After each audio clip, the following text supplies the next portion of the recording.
The Art of the Sales Presentation. Mark Smith. Chapter 1. Introduction. Why Sales Presentations Matter. Sales presentations are often misunderstood. Many think of them as glorified slideshows, something you click through with a voice that teeters between boredom and desperation. Others see them as the sales equivalent of a Hail Mary. Flash some charts, throw in a buzzword or two, and hope the customer doesn't ask too many questions. That view isn't just outdated, it's dangerous for your close rate. The truth is, a great sales presentation isn't just an event. It's a strategy. It's the single most powerful tool a sales professional has to earn trust, communicate value, and move a customer from hesitant to confident. In this business, especially in in-home sales for services like roofing, HVAC, or remodeling, your presentation is not part of the sale. It is the sale. Everything hinges on it. If the customer doesn't trust you by the time you finish presenting, the deal won't happen. If they don't understand the problem, see the solution, and believe the value outweighs the cost, they'll hesitate. And hesitation kills momentum. Once they say, "Let me think about it," you're chasing. In-home sales are particularly sensitive to the quality of the presentation because they compress the decision-making process. Customers don't have days to think it over. They have minutes. Often, you get one shot to make your case while standing in their living room, shoes off, dogs sniffing your toolbox. What you say, and how you say it, has to work. That means you can't afford to improvise. A successful sales presentation is structured, practiced, and intentional.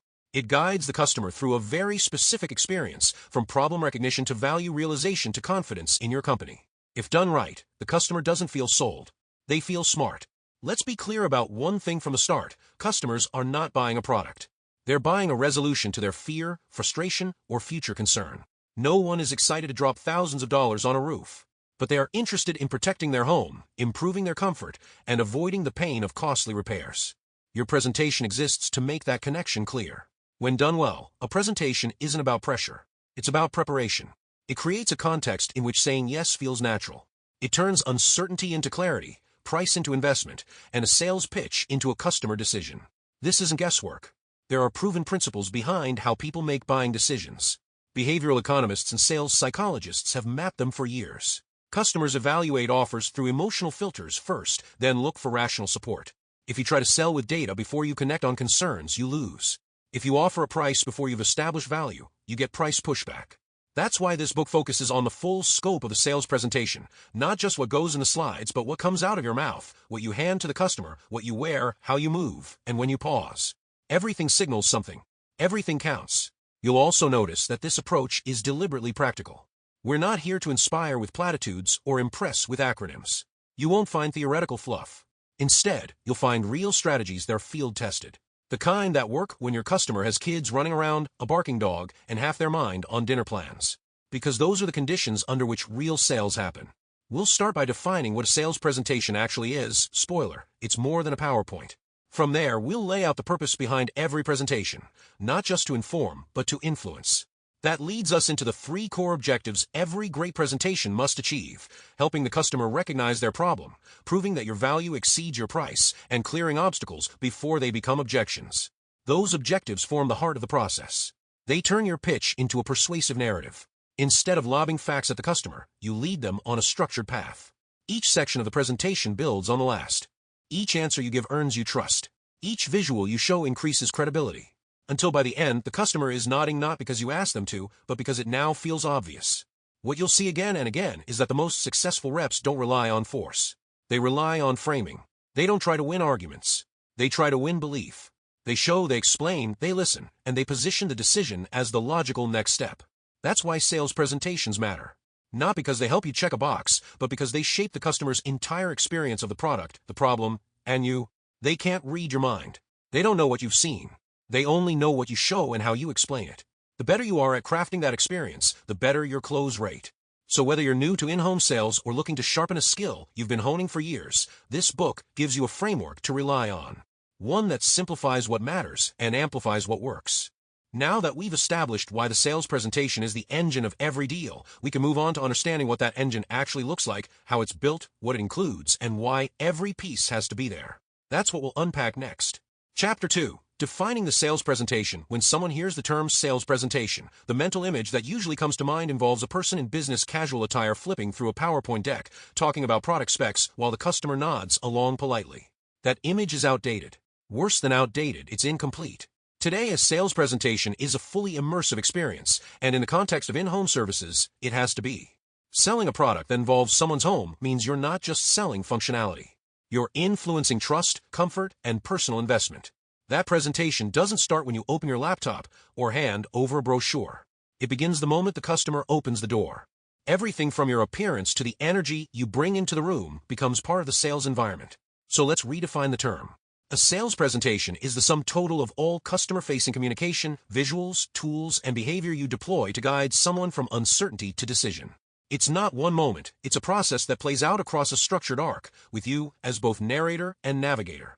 Start with the setting. In-home sales don't happen in neutral territory. You're on their turf. That changes the dynamic. You're no longer meeting in a conference room with fluorescent lights and a Keurig in the corner.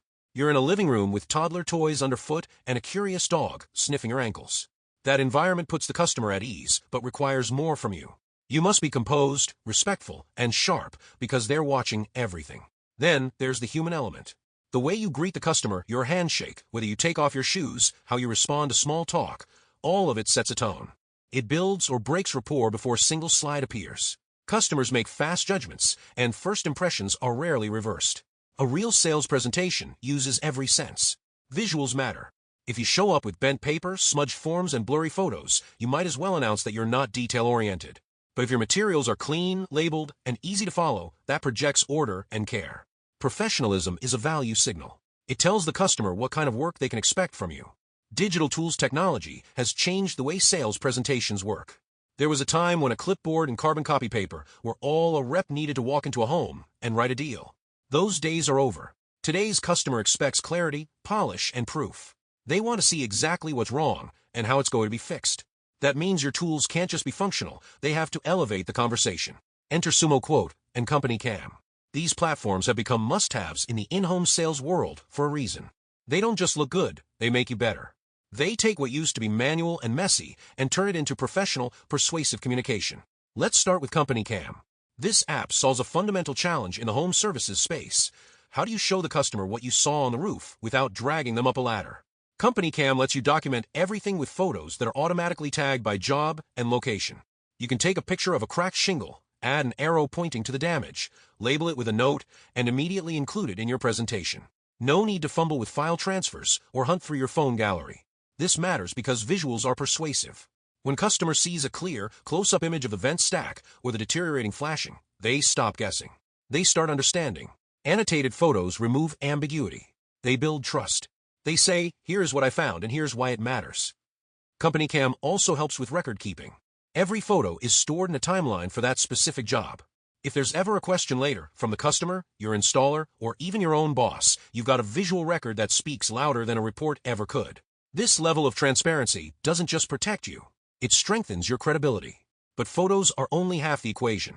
Once you've shown the problem, you have to present the solution. That's where Sumo Quote takes over. This tool is designed to create professional, branded proposals that go beyond a simple number on a line.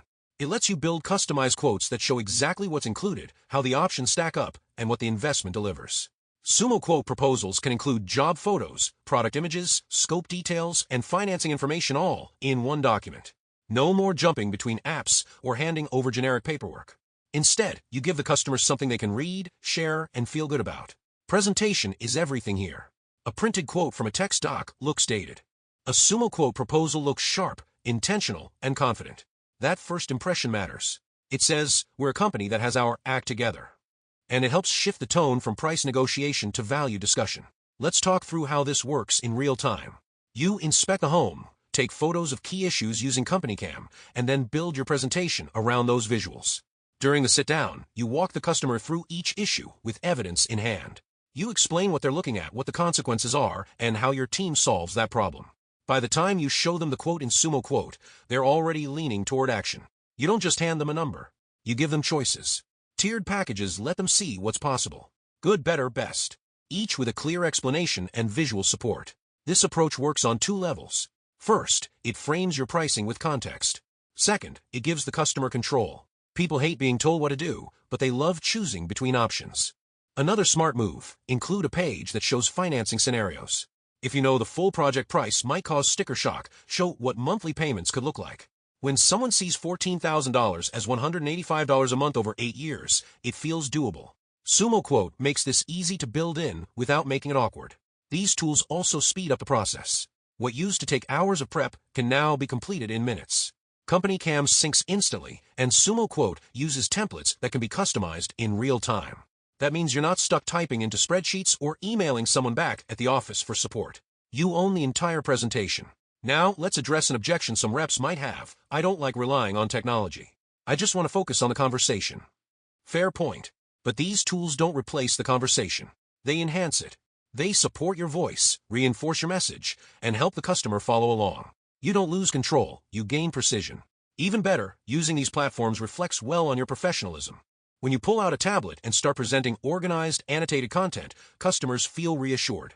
It doesn't feel rushed. It feels considered. They see you as someone who takes their time seriously. One more thing, these tools create consistency. If your company has 5 reps and only 2 use Sumo Quote and CompanyCam correctly, the customer experience becomes a gamble. But when everyone follows the same process with the same platforms, you get predictable quality. That helps your brand. That protects your margins. And that makes training easier. Both tools also integrate with CRMs and other platforms, making back-end operations smoother. CompanyCam integrates with JobNimbus, Buildertrend, and more. Sumo Quote connects with tools like HubSpot and Zapier. This creates a cleaner sales-to-operations handoff, reducing miscommunication and drop details. There's a deeper benefit, too. When you use digital tools well, you show respect for the customer's decision. You're not asking them to trust you blindly. You're giving them clarity. You're saying, here's what I found. Here's what it means. Here's what I recommend. And here's what it costs, clearly laid out with options. That's how professionals work. So no, a successful sales presentation isn't just about flipping through photos or reading from a proposal. It's about turning information into insight. These tools help you do that faster, cleaner, and with more impact. You don't need to be a tech wizard. You just need to be consistent. Use CompanyCam to show what's real. Use Sumo Quote to frame what's possible. When you combine those elements with strong conversation skills and a structured flow, you're not selling anymore. You're leading. And that kind of leadership turns maybe into yes. That kind of presentation makes price feel like investment. That kind of clarity shortens the sales cycle and improves the customer experience. Once the tools are in place, the next step is understanding how they support the bigger picture, why the presentation matters, and what the customer is really buying. So now that we've covered the what, we can go deeper into the why. That's what we'll tackle next. Chapter: Physical Samples. Sales professionals have long relied on the power of presence, their tone, their tools, their confidence. But there's another underrated asset that can elevate a sales presentation and trigger faster, more confident decisions: physical samples. In the digital age, it's easy to underestimate the value of holding something in your hand. But neuroscience and decades of consumer psychology tell us that tactile engagement builds trust, boosts memory, and improves perceived value. In short, if the customer touches it, they're more likely to believe in it. Let's talk about the obvious first. Not all sales presentations involve digital bells and whistles. You could have the cleanest slideshow, the slickest Sumo Quote proposal, and the best follow-up strategy in the business. But if your customer can't feel the difference between a laminated shingle and a builder-grade version, you're missing an opportunity. Physical samples bridge the gap between explanation and belief. In-home sales are personal. You're sitting at someone's dining table, likely after they just got off work. They might be tired, distracted, or unsure about how much attention they want to give you. Now hand them a ridge vent, a waterproof membrane, or 2 side-by-side pieces of siding, one high-end and one flimsy. The conversation changes. When customers physically compare products, they engage a new part of their brain. Research shows that tactile interaction triggers stronger emotional responses and memory formation. It's called the endowment effect. Once people touch something, they subconsciously begin to feel ownership of it. This isn't sales magic. It's basic human psychology. Let's get practical. You walk into a home and sit down for your presentation. Before the digital portion even begins, you hand over a side-by-side sample of 2 types of underlayment. You say, this one is what most builders use. This one is what we recommend. Feel the difference. You don't need to explain much more. The materials speak for themselves. The thinner one feels vulnerable. The thicker one feels durable. That moment establishes the value argument before you ever bring up price. Another example, laminated shingles. Show them the difference in weight. Let them see the cut pattern and run their fingers along the edge. While they're doing that, explain how the design prevents wind lift, improves energy efficiency, and holds up better against hail. Now the words have context. They're no longer abstract claims, they're connected to something real. This works across all areas of the trades. Siding samples, fasteners, waterproofing layers, insulation pads. If you sell it, you should be able to hand it over. Don't assume your customer has ever seen these products up close before. Most haven't. All they know is what they can Google. But the in-person comparison? That's where you win. It's not just about demonstrating superiority. Physical samples also help justify price. When a customer holds a heavier, denser, or more thoughtfully designed material, their mind automatically assigns more value to it. Even without detailed specs, they sense quality. And when you tie that tactile perception back to durability, warranty, and peace of mind, the price makes more sense. Of course, not all reps use samples well. Some toss them on the table like coasters and rush to their script. Others fumble through a bag of parts with no structure. That's a waste. Your samples should be clean, labeled, and presented deliberately. Lay them out in sequence. Create contrast. Let the customer explore but guide the discussion. A good move is to pair samples with storytelling. You show the upgraded ridge cap, then say, one of our customers last spring had the standard version. After 2 back-to-back storms, they called with wind damage. We replaced it with this version, and they haven't had a single issue since. Now the sample has a story, and stories make data stick. Organization counts. Keep your sample kit tidy. A toolbox-style case with foam-cut compartments or clearly divided sections makes you look prepared. No one wants to see you dig through a torn duffel bag to find the premium gutter guard. Presentation signals professionalism. Clean samples, in good condition, reflect your care for the work you do. Samples also create pauses. While the customer is holding the material, you can stop talking. Let the moment do some of the lifting. Let them process. Often they'll start asking questions. Why is this one so much thicker? Or, would this make the house quieter in the rain? Now they're engaged. Use this to your advantage. If someone's skeptical about whether your product is really that different from a competitor down the street, samples let you prove it without needing to speak louder or argue harder. Let me show you what they're likely using, you say, handing them the economy-grade material. Then, here's what we use. Then you shut up. 9 times out of 10, the reaction says everything. There are also options for demonstration boards. Some reps carry small mock-ups of roof edges, flashing systems, or even siding overlaps. These aren't necessary, but they can be effective in helping the customer see how different parts of a system work together. Think of them as physical infographics. They clarify what can be hard to picture. Keep in mind, this isn't about overwhelming your prospect with a bag of hardware store props. You're not a product rep, you're a solutions expert. Use samples that clarify the decision. Not too many. Just enough to draw clear distinctions and trigger a confident, educated response. Even when your primary presentation lives in a digital tool like SumoQuote, you can support each item on the quote with a real-world reference. For example, you'll see this item listed as ice and water shield. Here's what it actually feels like. That 1-2 punch deepens credibility. You're not just showing a number, you're connecting it to material reality. Samples also help differentiate your company in a competitive market. Most homeowners will get 3 quotes. Most of those reps will say the same things. We use quality materials. We stand by our work. We offer great warranties. But only a few will let the homeowner touch the difference. Let's not forget the importance of variety. Offer a range of samples that reflect your tiers. Show what a base package looks like and what a premium one offers. Physically demonstrate what the customer gets when they upgrade.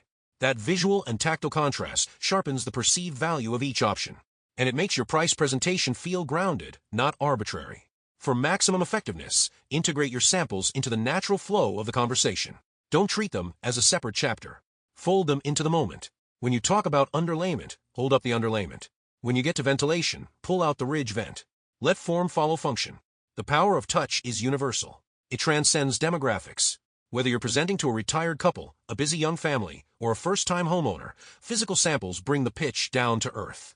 They anchor abstract claims in something that feels real, durable, and trustworthy. They also elevate you as a rep. Customers may forget your name, but they remember the way the upgraded shingle felt heavier, or how the aluminum trim didn't bend under pressure. These sensory memories linger. They reinforce the logic you've already built through your explanation. As with every part of the sales presentation, physical samples don't stand alone. They work best when used in coordination with visual proof from tools like CompanyCam and structured pricing from SumoQuote. The goal is to stack clarity upon clarity. You show the problem, demonstrate the solution, and let them feel the difference. That multi-layered experience leads to decisions that feel smart, not pressured. It shifts the customer's mindset from "can I afford this" to "can I afford not to do this?" When they feel the difference in their hands, the next step feels obvious. Once the tactile part of the presentation is complete, your focus shifts to the other components that shape how your offer is received, starting with the most immediate and often overlooked one: how you show up, how you speak, and how you carry yourself. Your personal presentation and demeanor are next. Chapter: Personal presentation and demeanor before a single word is spoken, before a sample is handed over or a quote displayed, the customer is already forming an opinion. They look at your shirt, your shoes, your face, and how you carry yourself. In sales, especially in-home sales, personal presentation is not a bonus, it's the first message. It says everything before you even start to explain anything. Let's start with the fundamentals. Your clothing matters. It doesn't need to be formal, but it absolutely must be clean, well-fitted, and intentional. Branded polo. Great. Pressed khakis or jeans. Perfectly acceptable. Boots clean? Excellent. Stains, rips, or wrinkles? Those send the wrong message. Customers associate appearance with performance. If you look disorganized or careless, they wonder if your work will be the same. That thought doesn't need to be logical, it just needs to exist. And if it exists, it erodes trust. Your grooming follows the same principle. If you look like you slept in your truck, you might as well tell the customer you forgot their job was important. It's not about vanity. It's about respect. Clean nails, a tidy beard or shave, fresh breath, and a presentable haircut all reinforce that you're someone who takes themselves and their client seriously. But it doesn't stop there. What you carry says a lot too. Is your clipboard battered and held together by duct tape? Are your documents crumpled? Or are you handing over a clean folder, a working pen, and a well-charged tablet? You're not required to have the latest gadgets, but what you do have must be in order. Messy gear is a distraction. It makes customers wonder what else you neglect. Then comes demeanor. How you walk, how you greet, how you sit. These elements are subtle but powerful. Walk tall. Look your customer in the eye. Offer a firm handshake. Smile not because someone told you to, but because it tells the customer, I'm glad to be here. Your energy should be calm and confident. If you come in jittery or overly scripted, people pick up on that. You don't need to be a performer, but you do need to radiate preparedness. Speak clearly. Pause when you make key points. Let your tone signal leadership, not pressure. Listening is a major part of demeanor too. When the customer speaks, listen with your full attention. Don't half-nod while scrolling through your tablet. Make eye contact. Respond with thoughtful questions. That level of attentiveness communicates value. It shows that you're not just here to pitch, you're here to understand. Humor can work if used carefully. A well-timed joke about the weather or the homeowner's dog sniffing your samples can ease tension. But be careful not to veer into sarcasm or anything that could be misinterpreted. Your goal is warmth and professionalism, not entertainment. Confidence is key, but cockiness kills. There's a fine line. Confidence says, I know what I'm doing. Cockiness says, I don't need to explain it to you. Customers don't want to be condescended to. They want a guide, not a know-it-all. Stay open, humble, and willing to explain. It goes a long way. Timing and pacing matter. Don't rush your entry or your presentation. Take a beat to connect with the customer before diving into technical talk. Read their mood. Some people want to get right to the point. Others need a little warm-up. Your job is to match their tempo while guiding the conversation forward. Let's not forget the power of posture. Seat uprights. Don't slouch. Don't lean too far forward as if you're desperate for approval. Sit with relaxed authority. That balance is subtle but magnetic. People gravitate toward those who seem secure and unbothered. Your voice is part of your presentation too. A monotone drone puts people to sleep, but yelling or being overly animated can feel fake. Find a voice that is steady, expressive, and clear. Let your passion for the work show through your delivery, not your volume. Phone etiquette counts, even if it seems unrelated. Don't glance at your phone during the appointment. Better yet, silence it or keep it out of sight. Customers notice. The minute you glance at your screen, you've lost them. It tells them something else is more important than the deal they're considering. Footwear gets overlooked all the time. If you walk through someone's home with dirty boots, you've already created a barrier. Either wipe them thoroughly, bring shoe covers, or ask if they prefer you remove them. That one move alone can shift how the customer sees you. It shows you care. Even your bag or presentation case tells a story. Is it falling apart, covered in logos from other brands? Or does it look like something a professional would carry? Again, these details don't close deals by themselves, but they build the atmosphere in which the deal can happen. Here's a simple rule. Look how you want your work to feel. Want your jobs to be perceived as neat, reliable, and professional? Start by making your presence feel that way.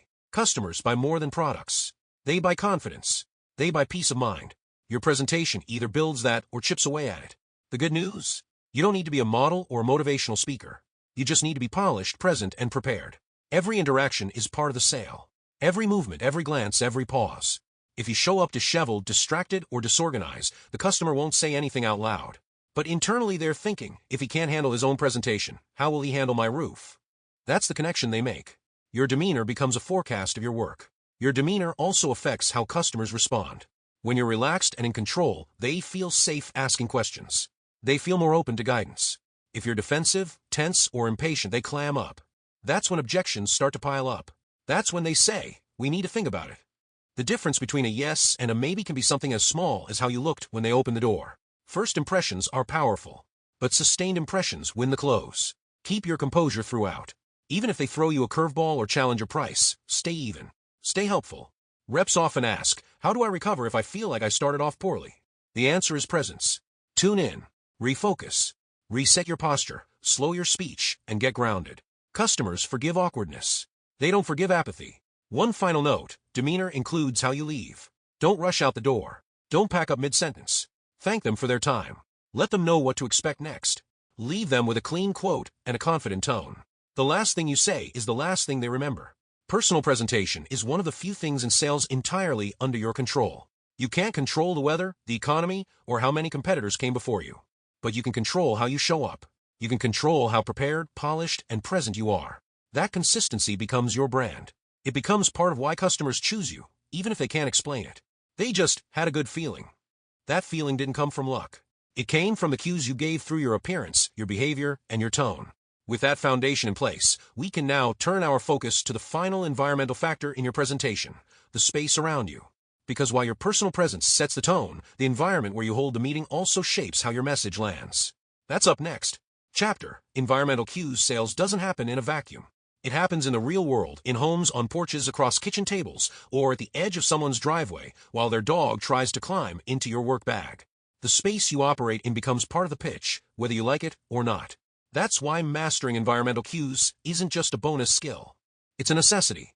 An environmental cue is any physical, visual, or sensory element in your surroundings that either helps or hurts your ability to build trust and make the sale. These cues influence how customers feel, how they judge your credibility, and how seriously they take what you're saying. It's body language, but zoomed out. It includes your placement in the room, the materials on the table, your bag, your tools, your scent, and even the background noise. Let's start with control. In-home sales, you're entering someone else's territory. That's different from retail or corporate sales, where the environment is yours to curate. In the home, you're a guest. That means you must pay attention to cues before you even sit down. The moment you walk in, scan the room. Where is the best place to present? If the customer is already sitting, don't loom over them. If the living room is cluttered, suggest the kitchen table. Don't make a big deal about it. Just guide gently. Would the table work better for this? That small shift puts you in a better position physically and psychologically. Height differences create weird power dynamics. Don't stand while they sit. Don't sit too far away.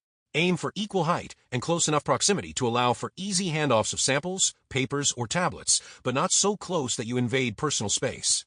Sales is part science, part etiquette. Lighting matters too. A dim or poorly lit room creates mental fatigue.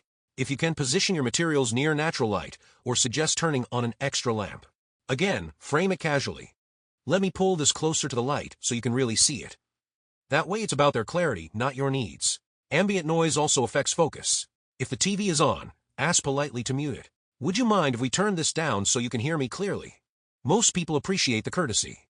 It shows you're present and that their understanding matters. Now, let's talk about your gear. If your backpack is stained, your tablet screen is cracked, or your paperwork is shoved into a plastic grocery bag, that's sending signals.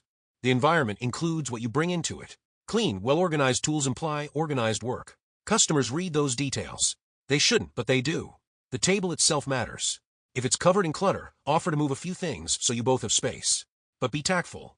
Don't act disgusted or surprised, just take quiet initiative. Clutter creates cognitive friction. People feel less able to think clearly in messy spaces. Clearing space helps clear minds. Scent is overlooked constantly, but it makes a huge difference. If your cologne is overpowering or your lunch is still lingering on your shirt, that distracts from the message. Keep breath fresh. Go easy on fragrances. Smell neutral and clean. People associate scent with trustworthiness more than they realize. Temperature is another cue. If it's a hot day and you're sweating through your shirt, you'll seem rushed or anxious. Plan ahead. Bring water. Keep a change of shirt in the truck if needed. Presentation starts before the door opens. One of the strongest environmental moves you can make is creating a presentation moment. That means arranging the space so the customer knows something important is happening. You sit, open your proposal cleanly, spread out a few samples, and pause. That setup says, this is the part where decisions are made. It anchors attention. Even your silence is an environmental cue. When you pause before showing a number or after a key point, the room shifts. That pause is like a spotlight. It gives the moment weight. Don't rush to fill the air. Let the environment do some of the talking. You can also use environmental elements to reinforce value. Point to a cracked window or faded siding and say, that's where you're losing energy, or this is the detail most people miss. When you tie your pitch to visible issues in their space, the environment becomes evidence. If kids or pets are around, handle it with grace. Don't look annoyed. Roll with it. If the customer is distracted, use it as a reset. No problem, take your time. Then re-anchor the conversation. Your ability to stay composed enhances your authority. Chaos is part of the home setting. Your calm makes you stand out. Customers also respond to body placement. Avoid sitting directly across the table unless it's the only option. Diagonal or side-by-side placement is better. It feels more like collaboration and less like confrontation. Sales goes better when it feels like two people solving a problem together. Where you place your materials matters too. Don't clutch the proposal like a poker hand. Lay it flat. Angle it toward the customer. Invite them to lean in. That physical openness signals emotional openness. The environment mirrors your approach. Never underestimate the power of tidying up. If you spill a little water or drop something, clean it promptly. If you move something, put it back. These small actions say, I respect your space. Respect builds trust. Consistency is also part of environmental control. If you have a system for where your materials go, follow it every time. Predictability makes you seem in control. That calm predictability reassures customers, especially those who are nervous about big decisions. Pacing plays a part. How fast you flip through slides, how quickly you pass out documents, how hurried or slow your transitions feel. All of these either support or undermine the flow. Fast equals anxious. Smooth equals confident. If you sense the customer zoning out, change the environment. Ask them to hold a sample. Shift your seat slightly. Flip to a different visual. Physical changes prompt mental re-engagement. It's a subtle refresh. At the end of your pitch, reset the space. Gather materials cleanly. Leave no trash. No luos papers. Leave the area better than you found it. That last impression reinforces the message. I'm careful, I'm professional, I follow through. Some reps argue that environmental control is out of their hands. After all, it's the customer's home. True, you can't control everything, but you can influence a lot. You influence through small actions, soft suggestions, and intentional choices. Customers won't always remember what you said, but they will remember how the space felt. Environmental awareness isn't about being fancy. It's about being present. It's about noticing details and adjusting quietly to set up a better experience. When you control the environment, you help the customer think clearly, feel confident, and say yes. When done well, all the cues in the room line up to say the same thing. This is someone I trust. This is a smart decision. This is the right time. So what does this all add up to? A sales presentation is an experience. It combines personal demeanor, use of digital and physical tools, clear, persuasive communication, visual evidence of issues organized, intentional delivery. It's theater, yes, but honest theater. You're building a case, using real evidence to guide someone toward action. The better your stagecraft, the clearer your message. Now, does that mean everything has to be high-tech and overly polished? Not at all. Authenticity still wins. But authenticity without organization looks sloppy. Customers want to feel like they're dealing with a real human, one who is prepared, professional, and in control. One of the biggest shifts in modern presentations is this: you are no longer the center of the pitch. The customer is. The days of, let me tell you about our company, being the opening act are gone. No one cares about your origin story until they see how it connects to their needs. Your presentation should begin with the problem they have and unfold toward the solution you offer. In fact, structure matters more than ever. Most top-producing sales reps follow a presentation arc that includes warm rapport-building visual demonstration of the problem, framing the impact, presenting options, anchoring value before showing price, preemptively addressing objections, inviting a confident decision. This arc creates momentum. It takes the customer from passive listening to active thinking, from evaluation to ownership. Each section flows naturally into the next. Part of defining your presentation means knowing what not to do. Don't jump ahead. Don't list features without context. Don't overwhelm with jargon. Don't forget to pause and check in. The best presentations are conversations, not speeches. Questions are welcome, but they need to be guided. Too many reps either shut down questions or let them derail the pitch. The smart move is to say, great question. We'll cover that in just a moment, and then loop back. That keeps control without ignoring curiosity. Also, keep in mind that the customer's experience doesn't start when you sit down. It starts when you knock on the door. Their first impression includes your punctuality, the condition of your vehicle, your greeting, and how prepared you seem. Your first 60 seconds shape everything that follows. If you want to own the close, you must own the open. That means being ready before you walk in. Check your materials. Run through your tools. Know your agenda. Great presentations don't happen by accident. They are built. Ultimately, your presentation isn't about dazzling the customer. It's about helping them make a smart decision with clarity and confidence. Every tool, every sentence, every visual should support that goal. So when we talk about sales presentations, we're talking about the complete picture. Not just slides, not just stats, but the full customer experience delivered with thoughtfulness, precision, and presence. And once that foundation is clear, we can move on to the real mission behind it all, why the sales presentation exists in the first place. Because understanding what it is prepares you to use it well. But understanding why it matters fuels how you deliver it. That's what comes next. Chapter 4. The 3 pillars of a powerful presentation introduction. Sales presentations tend to get lumped into one mental box. Some slides, a clicker, and a few buzzwords about the product. That definition has done the profession a disservice. A sales presentation, when done well, doesn't just inform. It persuades. It motivates. It lays a path straight through the customer's skepticism and lands them right where you want them, nodding, understanding, and signing. This chapter introduces the 3 essential objectives of every winning presentation. These are not suggestions. They are the structural load-bearing pillars that support everything from the words you say to the tools you use. Miss one, and the whole experience starts to wobble. So what are the pillars? First, help the customer understand their problem. Second, prove that your solution is worth more than the money you're asking for. Third, eliminate the hurdles that block the customer from saying yes before they even realize those hurdles exist. Too many reps race to the features. They open their slide deck and talk about laminated shingles or warranty duration or their impressive supply chain. What they don't realize is that the customer, sitting politely and nodding, is actually just waiting for a reason to say no. That's what makes these 3 pillars non-negotiable. They speak to the mind behind the smile. As we build out this chapter, we'll treat each pillar not just as an idea, but as a skill. Each one is practical, tactical, and rooted in how real people think when they're about to part with their money. You'll see examples, techniques, and even a few friendly warnings about what not to do. These principles apply whether you're in the roofing business or selling enterprise software. Because at its core, sales isn't about the thing being sold. It's about how you frame it, how you lead your customer to connect the dots, and how you anticipate the potholes before they wreck your close. Let's start with the first of the 3 pillars, helping the customer see and understand their problem. You can't sell a solution to someone who doesn't know they have an issue. And you definitely can't sell a premium fix to someone who thinks duct tape will do. Objective 1. Show the customer their problem. A customer who doesn't feel discomfort is a customer who isn't buying. That doesn't mean you're in the business of fear-mongering. It means you're responsible for creating clarity. When someone invites you into their home, they may know their roof is a little old, but unless it's actively leaking, they might not see the urgency. That's where you come in. The first objective of any sales presentation is to spotlight the issue in a way that's understandable, memorable, and personally relevant. In technical terms, you're helping the customer identify the gap between where they are and where they should be. In plain English, you're helping them feel the weight of the problem. To do this well, you need tools. Not just your mouth and a logo. We're talking annotated photos, infrared scans, or anything else that visually demonstrates the issue. Visuals don't just inform, they land. A zoomed-in image of shingle granule loss does more than any paragraph about UV protection ever could. But tools only amplify your clarity. They don't replace it. If you show a photo and say, here's some cracking, that's flat.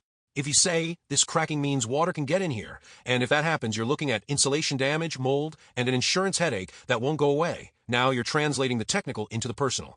You're showing the consequences. Storytelling plays a major role here. Think of past customers who ignored a recommendation and then paid for it later. Share those stories. You're not inventing fear, you're illustrating reality. There's also the danger of talking over the customer's head. You may know every roofing term in the book. They don't. Don't say, underlayment degradation. Say, that felt paper under your shingles is starting to rot, and when it does, it's like having a cracked umbrella in the rain. Your job isn't just to inform, it's to translate, and then it's to personalize. If their home is their biggest investment, what happens if water leaks in? What happens to their child's bedroom if mold spreads? What does that do to their resale value? The more relevant the problem feels, the more the customer pays attention. When they start asking questions about risk, cost, or timing, that's your signal. They're beginning to see the stakes. But what if the customer says, well, I haven't had any issues yet? That's your opening to show the difference between damage and evidence of damage. Just because a problem isn't visible doesn't mean it isn't growing. Use analogies they understand. A cavity doesn't hurt at first, but wait long enough, and you're looking at a root canal.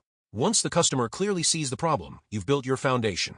Now they have a reason to listen. They're no longer evaluating your product in a vacuum. They're comparing it to the cost of doing nothing.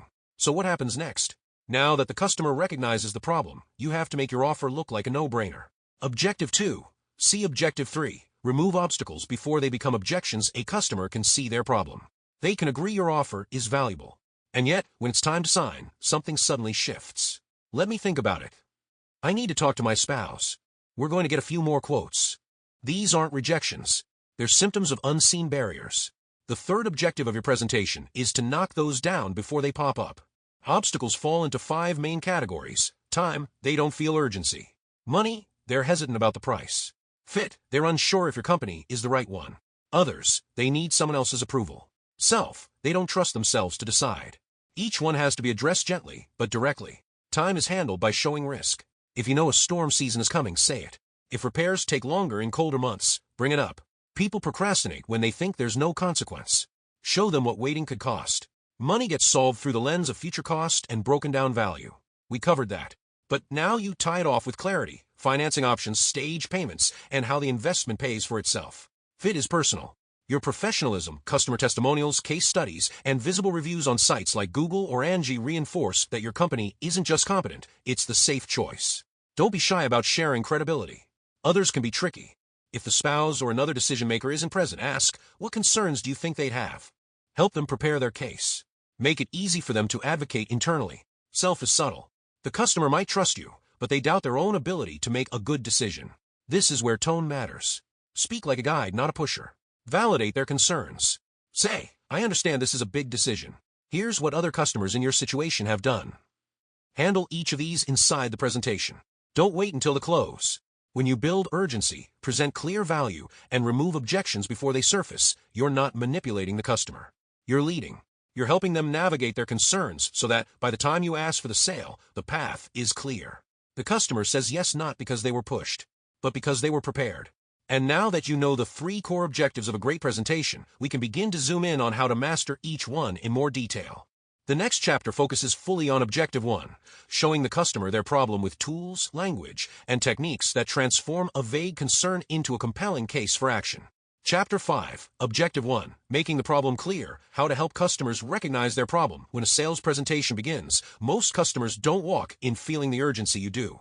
They might know their roof is old, or their siding looks a bit worn, but in their minds, those are tolerable issues. It's not that they don't care. They just haven't connected the dots between that minor issue and the larger implications. This is why your first job as a sales rep is to help them recognize their problem. Not just identify it, but understand its significance. The reality is that people make decisions based on the problems they feel, not the problems they know. A homeowner might be vaguely aware of discoloration on their ceiling, but unless someone connects that to hidden moisture damage, structural risk, and health concerns, it remains just a stain. Recognition is the bridge between, I guess. A sense of exclusivity. If you're the only contractor who pulled out a drone shot of their roof and annotated the problem areas, you're automatically in a different category. You're not quoting a roof anymore. You're presenting a solution backed by data. Let's be clear, tech won't close the deal on its own. Tools don't sell. People do. But tools frame the story. They make it easier for the customer to follow your logic, trust your findings, and feel smart about saying yes. When it comes to objections, most of them are rooted in fear. Fear of getting scammed. Fear of making a mistake. Fear of spending money and regretting it. Visual aids and expert tools cut through those fears by delivering clarity. If someone can see where their roof is leaking, compare material options side by side, and watch a short clip of your install crew working on a neighbor's house, they're far less likely to stall the decision. Even something as simple as a visual checklist of the inspection process can signal professionalism. It shows you have a system. Systems imply experience. Experience breeds trust. Trust wins deals. One final piece, don't overwhelm. You're not building a slide deck for a TED Talk. Use your tools with intention. Let each one reinforce a point, answer a question, or quiet a doubt. The best visuals clarify. The worst ones clutter. So as you tighten up your presentation, take a minute to audit your toolkit. Do you have the right tools to show, not just tell? Do your visuals make your case more convincing, or just longer? And when the customer closes the door behind you and talks it over with their spouse, will they say, that guy really knew his stuff, or will they need to look up what you were even talking about? Invest in tools that speak for you. Train with them until they feel like an extension of your pitch. The more you rely on structured visual evidence, the less you'll have to rely on persuasion. That's a good trade. Next up, how to wrap the entire presentation in purpose and intentionality, making sure that no moment is wasted and every touchpoint builds toward a confident decision. Preemptive objection handling in the presentation. Here's the secret sauce. You don't wait until the end to handle objections. You lace your presentation with answers to the objections they haven't spoken yet. Worried about time? Early in the meeting, say, most of our installs are complete in a single day, and we protect all landscaping and clean up the site before we leave. Worried about money? Explain how other customers have financed with zero interest for 12 months, or how upgrading to better materials save them repair costs years down the line. Worried about, I need to talk to my spouse. In your introduction, ask, will both decision makers be available for the walkthrough today? That way I can answer all questions together. Every common objection, time, money, fit, third-party influence, internal doubt, has a way to be addressed before the customer says a word. The more of these you build into your presentation, the more you eliminate friction at the close. Social proof and micro-stories, when in doubt, tell a story. But keep it short and make it pointed. You're not writing an autobiography. One homeowner I worked with last fall had a similar leak problem near the chimney. We found the step flashing was improperly installed, just like yours. We replaced it, and he hasn't had a single issue since. He emailed me last month to say his heating bill dropped 12%. That 30-second anecdote does more than stats or tech specs ever could. It builds trust, makes the solution real, and shows outcomes. Sprinkle testimonials into your narrative. Have screenshots from Google reviews or before-after images embedded in your presentation. Let customers see how others like them got results.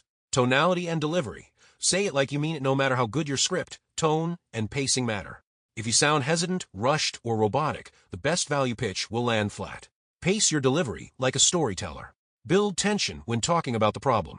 Slow down when you describe the solution. Speak slightly louder and pause right after key lines, especially when revealing benefits. Use voice inflection to emphasize urgency and sincerity. You don't need theatrics, just presence. Avoid filler. Avoid, just, and basically. These dilute authority. A confident tone doesn't mean pushy. It means you believe in the outcome, and you care enough to deliver it clearly. That's what earns trust. Closing with zero objections. By the time you reach the closing step, your customer should feel like every question has been answered. You haven't sold them a product, you've made them feel smart, safe, and informed. At this point, you shift the language. You don't ask, what do you think? You say, all we need now is a signature on this proposal and we'll schedule your install. You've already handled the time concern by explaining scheduling and duration.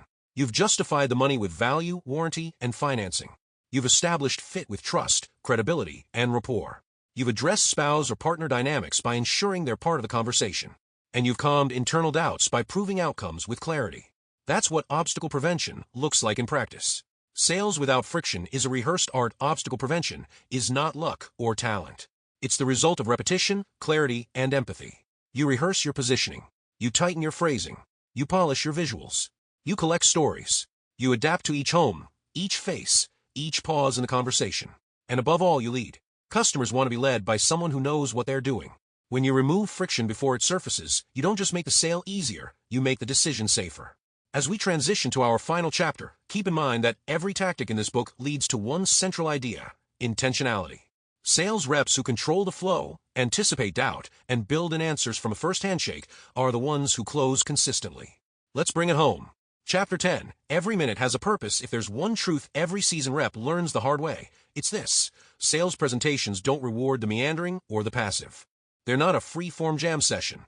They're a drumline, tight and purposeful, where every beat pushes things forward. From the knock on the door to the final signature, every minute matters. And if you're in-home, sitting across from a homeowner who'd rather be binge-watching their crime documentaries, the stakes are even higher. You need to own the moment. This chapter is about intent. Not the vague, motivational poster kind. We're talking brass tacks intentionality. The kind that turns a good rep into a consistent closer. The kind that transforms presentations from wandering through info to a tight, value-driven experience where the customer says, wow, these guys really know their stuff. Wasted minutes are the silent killers. You can lose a sale in seconds and never even realize it. Maybe it was when you took too long fumbling with your tablet. Maybe it was the unconvincing small talk about your kid's baseball team that dragged on just a little too long. Maybe it was when you let the customer veer into a rant about the last contractor who ghosted them, and you didn't pivot it back. Wasted time signals indecision. Or worse, lack of preparation. In a customer's mind, if you're not using your time well in the sales process, how will you manage their roof install or the follow-up? Define the arc of the presentation. Great presentations are structured. They have a rhythm. Here's a solid flow for in-home presentations that keeps things moving without feeling robotic. Warm, welcome, friendly, but efficient. Set the tone. Establish rapport, but don't overstay in chit-chat land. Set expectations. Tell them what to expect. This should take about 45 minutes. I'll show you what we found, walk you through your options, and answer any questions. Sound good? Clarify the problem. Use annotated photos, diagrams, or live drone footage if you have it. Help them see what's wrong. Show the solution. Detail your recommended fix, why it's the right solution, and how your team executes it better than the two guys in a pickup truck. Prove the value. Testimonials. Warranty comparisons. Quality materials. Why paying more now saves them later. Remove objections, time, money, spouse, confidence, and self. Hit these before they surface. Close with confidence. Ask for the sale. Directly. Then pause. Let the silence do its thing. Every phase should earn its keep. Nothing is filler. You're either building trust, deepening urgency, or reinforcing value. Time management isn't about rushing intentionality, isn't speed. It's clarity. You can absolutely take your time, as long as you're using it to build trust and move the sale forward. In fact, some of the most powerful moments in presentation happen when you slow down and let something breathe. For example, when you hold up a shingle sample and ask, "Can you see the thickness difference here?" Feel the weight in your hand. That's where the extra cost goes. Or when you pause after a pricing option and simply ask, which one makes the most sense for your home? Silence can be a tool. Just don't let it stretch into confusion. Anchor every section to a goal. Here's where great reps separate themselves. They don't just go through the presentation. They drive it. Before you transition to the next part of your demo, mentally ask, what do I need this next 5 minutes to do? Is it build emotional urgency? Demonstrate expertise? To weaponize price? Surface hidden objections? Earn commitment? No minute should pass without you knowing what it's meant to accomplish. That's how you stay lean and compelling. Cut the fluff, keep the fire. There's a temptation to fill time when we feel unsure. To talk more when we sense resistance. Resist it. The answer isn't more words, it's better words. Here are 5 common time wasters that seem innocent but drain power. Over-explaining technical details, they don't care about the molecular structure of SBS-modified asphalt. They care that their roof won't crack during the next heat wave. Lengthy origin stories. My granddad started this business in 1973. Nice to know, but keep it under 30 seconds unless it directly supports the sale. Listing every service ever offered. Focus on what they need. Your gutter cleaning package can wait. Circling the price for too long. Present it with confidence. Explain why it's fair and let them react. Apologizing for selling. You're not a telemarketer. You're offering real solutions. Stand by your offer. Use transitional authority. Strong presenters create momentum. They move from section to section with clarity and intention. Try transitions like, now that we've looked at what's going on with your roof, let's talk about what it's going to take to fix it right. Here's where most homeowners get stuck, choosing the right product. Let me make that part easier. Let's walk through the numbers. No surprises, just the facts. Each statement frames the next moment as purposeful. You're in control of the flow. And customers feel more confident when someone is clearly steering the ship. The salesperson is the differentiator. Yes, your company matters. Yes, your materials and warranties matter. But the real X factor? You. Most homeowners don't buy the best deal. They buy the rep they trust most. When you present with purpose, it says, you respect their time. You know your stuff. You've done this before. You're confident in your offer. You're someone they can depend on. That's powerful. That's what closes deals when the price is higher than the other guy. That's what wins when the customer says, we want to think about it. Make the last 5 minutes count. Too many reps fumble the landing. They spend 45 minutes building momentum, then get sheepish right at the end. Don't. Your closing should. Reaffirm the problem, reinforce the value, restate their options, clearly invite a decision. Try this script. So just to recap, we're looking at a roof that's failing in multiple places. You've got leaks starting, shingles curling, and some exposed decking. We've laid out 2 great options, one with premium architectural shingles and one with the standard line. Both include full tear-off, upgraded underlayment, and a lifetime warranty. Based on everything you've shared, I recommend the premium option. Are you ready to get that scheduled? Direct, confident, helpful. That's how you end with purpose. Key takeaways. Every minute in a sales call has a job to do. Don't wing it. Structure your presentation to build momentum, not just share info. Avoid filler. Speak with clarity, confidence, and direction. You're not a performer. You're a guide. Lead the customer to a decision. Close strong. They need your help deciding, not your fear of offending them. Your time in front of a homeowner is precious. Treat it like it matters, because it does. If you waste their time, you waste your shot. But when you use every moment wisely, with clarity and intent, you're unstoppable. And when they choose you, it won't be an accident. It'll be because every word, every pause, and every visual told them they were in good hands. That's how professionals present. That's how you win. Expense, you're owning it and justifying it. Next comes fit. The customer might believe the work needs to be done, but they're not sure you're the one to do it. This objection is more personal. It's about trust, reputation, and alignment. To address it, talk about your track record. Bring testimonials, reviews, photos of similar jobs. Share what makes your process different, how your inspection is more thorough, your warranty more comprehensive, or your materials more reliable. Every small edge adds up. People choose contractors not just on capability, but on confidence. Fit means they feel safe choosing you. Sometimes the hesitation comes from outside the room. This is the other's obstacle. A spouse, a parent, a partner, someone whose approval is needed. The mistake many reps make is brushing this off. But this concern is legitimate. Instead of dodging it, build your presentation so it equips your customer to re-explain the pitch to someone else. Make your key points easy to repeat. Offer to send a summary email or be available for a quick call. Help the customer feel like they're not going to have to do the hard work of reselling your value. Then there's the most invisible obstacle, self. This is when the customer doesn't trust themselves to make the decision. They hesitate not because they doubt you, but because they're afraid of choosing wrong. This is common in high-ticket sales where the customer has little technical background. They fear buyer's remorse. This is where tone and professionalism matter most. Speak like an advisor. Lay out your findings methodically. Use visuals to support your claims. Reassure them with proof, not pressure. When you handle these 5 obstacles in advance, the close becomes smooth. You won't need to counter objections. You will have already addressed them through the structure of your presentation. Think of it like paving a driveway. If the surface is smooth and prepared, the customer can drive forward without resistance. If there are potholes, even small ones, they slow down, hesitate, and reconsider.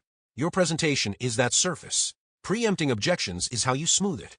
Every point you make, every slide you show, every sentence you deliver should be doing double duty, informing the customer and quietly neutralizing doubt. This is not about flooding the presentation with counterarguments. It's about layering reassurance, anticipating questions, and removing excuses. Some reps fall into the trap of saving their strongest answers for the end. They respond after the customer hesitates. The problem with this approach is that objections said out loud gain power. Once a customer states, "I need to talk to my spouse," that becomes the anchor. Now you're negotiating from behind. But if that same concern is anticipated and handled earlier, most of our customers want their partner to feel confident too, which is why we offer a walkthrough summary you can both review, then the conversation never has to slow down. Tone also plays a role. Defensive answers create friction. But when you preempt, you control the frame. You're not reacting. You're guiding. That shift builds authority. Customers follow the lead of professionals who seem prepared. There's also a practical benefit. When you reduce objections in the moment, your close becomes cleaner. Less back and forth. Fewer delays. More confidence on both sides. It's easier for the customer to say yes when all their quiet doubts have been answered without them having to ask. Of course, this takes practice. Preempting isn't about memorizing counterpoints. It's about listening carefully during the discovery phase, watching for signals during the pitch, and integrating answers naturally into the presentation. It's also helpful to create a checklist of the most common concerns you hear during sales calls. Over time, patterns emerge. When you know that 7 out of 10 customers ask about timing, you start addressing it early. When you learn that cost anxiety peaks when the price is first revealed, you learn to build more value up front. Experienced reps know that what feels like a smooth presentation often masks suppressed objections. A nodding customer is not always a convinced customer. That's why preempting works best when paired with gentle testing. Ask confirming questions throughout. Does this timeline seem workable? Would this type of warranty make you feel confident moving forward? These soft questions surface hidden concerns early, giving you space to adapt. The point of this entire strategy isn't perfection. It's progress. Every time you clear a concern before it becomes a barrier, you increase the odds of a successful close. Not because you said the perfect line, but because you listened, anticipated, and delivered the presentation the customer needed. As the final pieces fall into place, problem clarified, value established, objections neutralized, you've earned the right to ask for the sale. And when done right, you won't need to push. The customer is already leaning forward. Next, we'll go deeper into the 5 most common obstacles that show up in nearly every sales situation, what they sound like, where they hide, and how to dissolve them early. Chapter 8, the 5 hidden obstacles when customer tells you they need to think about it. That's rarely the truth. Not because they're lying, but because they don't always know what's holding them back. On the surface, everything sounds good. The problem is clear, the value is high, and the cost is justified. Yet somehow, the close doesn't happen. That's because of hidden objections. These are the silent anchors dragging behind every sales conversation. Most customers won't articulate them unless you create the conditions where those concerns can surface and be resolved, or better yet, preempted. In sales, there are 5 common hidden obstacles: time, money, fit, others, self. Each one requires a different strategy, but the core idea is the same. If you don't address these before the close, they will show up right after you ask for the sale. Let's start with time. Time, creating urgency. Customers rarely object to sale by saying, "I don't see the value," or "This feels too risky." Those are internal hesitations that surface as something else entirely. The most common of all. Time. "We're going to wait." "I'll get back to you." "We're not ready yet." Translation. The urgency wasn't strong enough. This isn't about using pressure. It's about helping your customer realize that waiting has a cost, often one they haven't considered. Urgency is not a push tactic, it's a clarity tactic. If a decision truly doesn't need to be made now, fine. But in the world of roofing, HVAC, and home services, delay usually turns into deterioration. The first thing to understand is the psychology of decision avoidance. People procrastinate because it feels safer. The brain hates risk, and decision-making feels risky. What if I choose wrong? What if I get ripped off? So customers default to a wait-and-see approach. It gives them control, or at least the illusion of it. Your role is to reveal the downside of that delay. Start by making the cost of inaction visible. Each season you wait, your current roof loses more granules. You can't see it from the ground, but those granules are what protect your home from UV damage and leaks. Once they're gone, the shingle curls, cracks, and invites moisture in. You're not exaggerating. You're educating. Most customers don't understand degradation timelines. They see a roof that isn't leaking and think it's still healthy. Create a mental deadline by tying the urgency to external events. We're approaching spring storms. When the first big one hits, we get flooded with emergency calls. If you want to be on the install schedule before then, now is your best window. Notice the phrasing. You're not saying, "Act now or lose out." You're saying, "Here's how the calendar affects your outcomes." That feels consultative, not coercive. You can also tie urgency to weather patterns. Based on NOAA projections, this region is expected to get 12% more rainfall this year than average. That increases the odds of small leaks turning into serious water intrusion. That's a credible, data-driven nudge. Another useful strategy is the value decay frame. This is where you show that even if the damage is minor today, the repair cost increases with time. If we replace a few shingles now, it's a maintenance-level fix. If you wait 6 months and the underlayment starts to rot, it turns into a partial redecking project, which triples the cost. No fear-mongering, just plain economics. Make it specific to their context. You mentioned you're hoping to refinance next year. If the inspector flags your roof, the lender could delay the process or require you to escrow for repairs. This is the cleanest time to handle it. That's a tactical reason for urgency that connects to their personal goal. Urgency also grows when customers realize opportunity windows are narrow. Scarcity isn't just for product sales. It applies to labor and availability, too. We're currently booking 4 to 6 weeks out. Our A crew is filling up fast, and they're the team I'd want on your house. Even without discounts, availability drives decisions. Everyone wants the best team, the best time slot, the most efficient outcome. Show them why now secures those advantages. Some customers stall because they think they'll save money by waiting. That's when you show them the cost of delay versus the benefit of locking in pricing. Material prices have risen 18% over the past 2 years. If we quote and schedule now, you're locked in, even if prices bump again next quarter. Again, this is logic, not pressure. Use analogies to shift mindset. Delaying a roof replacement is like ignoring a cavity. You don't feel it yet, but it's growing. And when it hits, it's a root canal, not a filling. You've turned a vague concern into a vivid outcome. Now, don't forget to address emotional urgency, too. Sometimes people wait because they don't realize how much mental energy a problem is already costing them. You said earlier this leak has been bothering you for months. That means your brain is spending energy thinking about it, even when you're not looking at it. Getting it fixed is not just about structure, it's about peace of mind. That kind of urgency isn't technical. It's psychological. And it's just as powerful. Be careful, though. Urgency without alignment feels manipulative. So always match urgency to the customer's stated goals. You told me you want to host your family for Thanksgiving this year. If we want everything done and cleaned up by then, we'll need to begin in the next 2 weeks. You're linking timing to what they already told you matters. For customers who fear rushing into a decision, offer a soft path. Let's reserve your install slot. That way, if you decide to move forward, you're not stuck waiting another month. If you change your mind, we can always release it. You've created urgency without stress. Just smart planning. Urgency can also be reinforced with social proof. We've had a dozen installs in your neighborhood this year. Those homeowners were in the exact same spot, and they'll tell you waiting wasn't worth the headache. This lowers the risk of decision by showing that others already acted with good outcomes. Now, what about discounts or incentives? These can be effective, but only if used sparingly and transparently.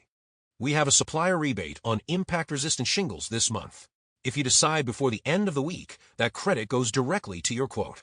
That's value-based urgency, not a pricing gimmick.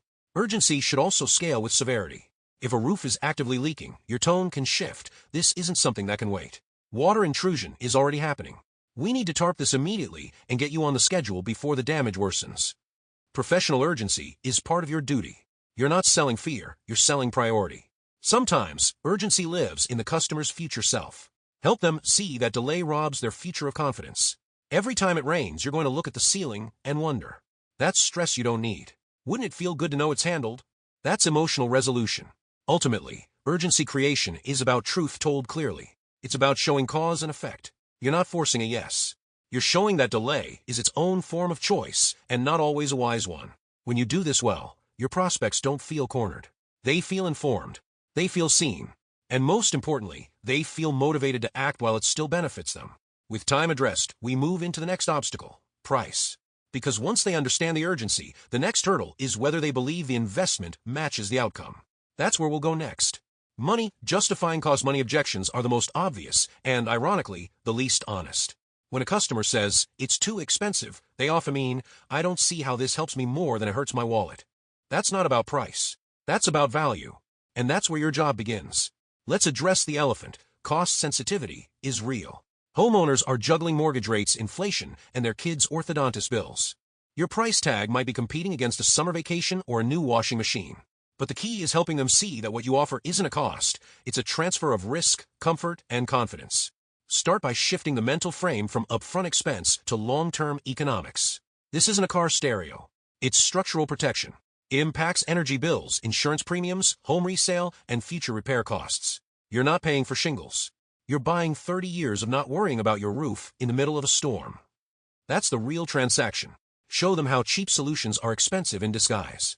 A cheaper bid might save you 10% upfront, but if it doesn't include ice and water shield or flashing detail, you'll spend that same 10% within 2 years on patch jobs. Give them a financial lens. Let's say you save $1,500 going with a guy who cuts corners. That's $1,500 to feel uneasy every time it rains. Or you invest a little more here and get peace of mind plus better resale value. Use breakdown logic. Instead of a lump sum, translate into daily or monthly terms. Over 25 years, this project is $3.10 a week. That's less than a fancy coffee to know your attic isn't collecting mold. Numbers alone don't sell, but reframing them helps. And don't shy away from line item transparency. When customers can see what they're paying for, sticker shock softens. Here's the breakdown. $8,000 goes to materials, $5,200 covers labor with our top crew, $900 for permits and disposal. We're not the cheapest because we build for longevity, not callbacks. That's honest, defensible pricing. Bring in third-party benchmarks when needed. According to Remodeling Magazine's Cost versus Value report, a mid-range roof replacement recoups over 60% of its cost in home value. That's higher than kitchens or bathrooms. Now you've shown it's an investment, not a sunk cost. Use analogies that match homeowner priorities. You wouldn't buy bargain tires for your car if you plan to drive cross-country. This is your house. This is where your kids sleep. We build it so you never have to think about it again. That centers the discussion on safety, not price. Another common objection: I can get someone else to do it for less. Don't bash competitors. Instead, highlight invisible differences. Ask them how many nails they use per shingle. If it's not 6, it's not up to warranty spec. Ask who installs the flashing, a subcontractor or someone they've trained. Give the customer a checklist that makes value visible. And here's a big one: warranties. A strong warranty is a value multiplier, not a feature. We offer a 25-year workmanship warranty. That's not a marketing gimmick. That means if anything fails due to our install, we fix it, free. And it's backed by the manufacturer, not just our word. That shifts the value from you to the system behind you. Address financing proactively. People hesitate on big-ticket purchases not because they can't pay, but because they can't pay all at once. We work with partners that offer zero-down, low-interest plans. That way, you can protect your home now and pay over time without draining your emergency fund. Make cost feel manageable, not monumental. Use testimonials and case studies. One of our clients had 4 quotes. They chose us even though we weren't the cheapest. 6 months later, their neighbor who chose a cheaper bid had a leak. They didn't. Real-world outcomes beat marketing claims. Another strategy? Flip the risk conversation. If you hire us and something goes wrong, we fix it. If you hire a low-bid crew and they ghost you, you're paying twice. Which feels safer? That turns the price conversation into a risk mitigation conversation. Be empathetic but firm. I understand the cost is significant. That's why we build roofs that last 30 years, not 13. If we cut corners, I could match that price. But I wouldn't sleep well. And neither would you. Don't apologize for your pricing. Just explain it. Explain the high cost of low quality. When roofers use off-brand materials to shave $1,000 off your quote, it's you who pays down the road, in repairs, in stress, in a shorter roof life. We're not building for cheap. We're building for trust. Offer options without compromising quality. We can use standard architectural shingles instead of impact-rated ones to bring your total down, but you'd lose out on hail resistance and maybe some insurance discounts. Let's look at both and decide what fits best. That puts control in their hands without weakening your stance. Talk long-term math. If your roof costs $15,000 and lasts 30 years, that's $500 a year to protect a $300,000 home. That's 0.17% of its value. That's a smart allocation. Context neutralizes anxiety. And finally, close with confidence. If this quote fits your expectations and what you're looking for in terms of durability, let's move forward. If not, I'm happy to answer questions or explore options that meet both your needs and your budget. No fear. No pressure. Just clarity. When you handle money objections well, customers walk away feeling informed, respected, and often relieved. Because deep down, they don't want the cheapest option. They want the right one. And your job is to show them exactly why you're it. With cost addressed, we move on to another silent hesitation. Fit. That quiet doubt in the back of the mind whispering, is this really the right company for me? Next, we'll tackle how to build trust so thoroughly that doubt never finds a foothold. Fit. Establishing trust and credibility. This one is all about trust. Fit means, do I believe this company understands me, will show up, will do the work right, and will still be around if something goes wrong? You win here with credibility, personalization, and transparency. Share examples of similar customers. We just finished a job last week 2 streets over, same siding issue, same age of home. I can show you photos. Show them your process. We do a pre-install inspection, daily cleanup, and a post-project walkthrough. You're never left wondering what's happening. And if you have a warranty or satisfaction policy, bring it forward now, not later.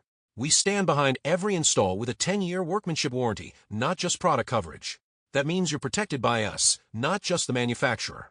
Don't let fit be a question. Prove it before they ask. Then there's the fourth obstacle, others. Others, handling third-party influencers. Picture this.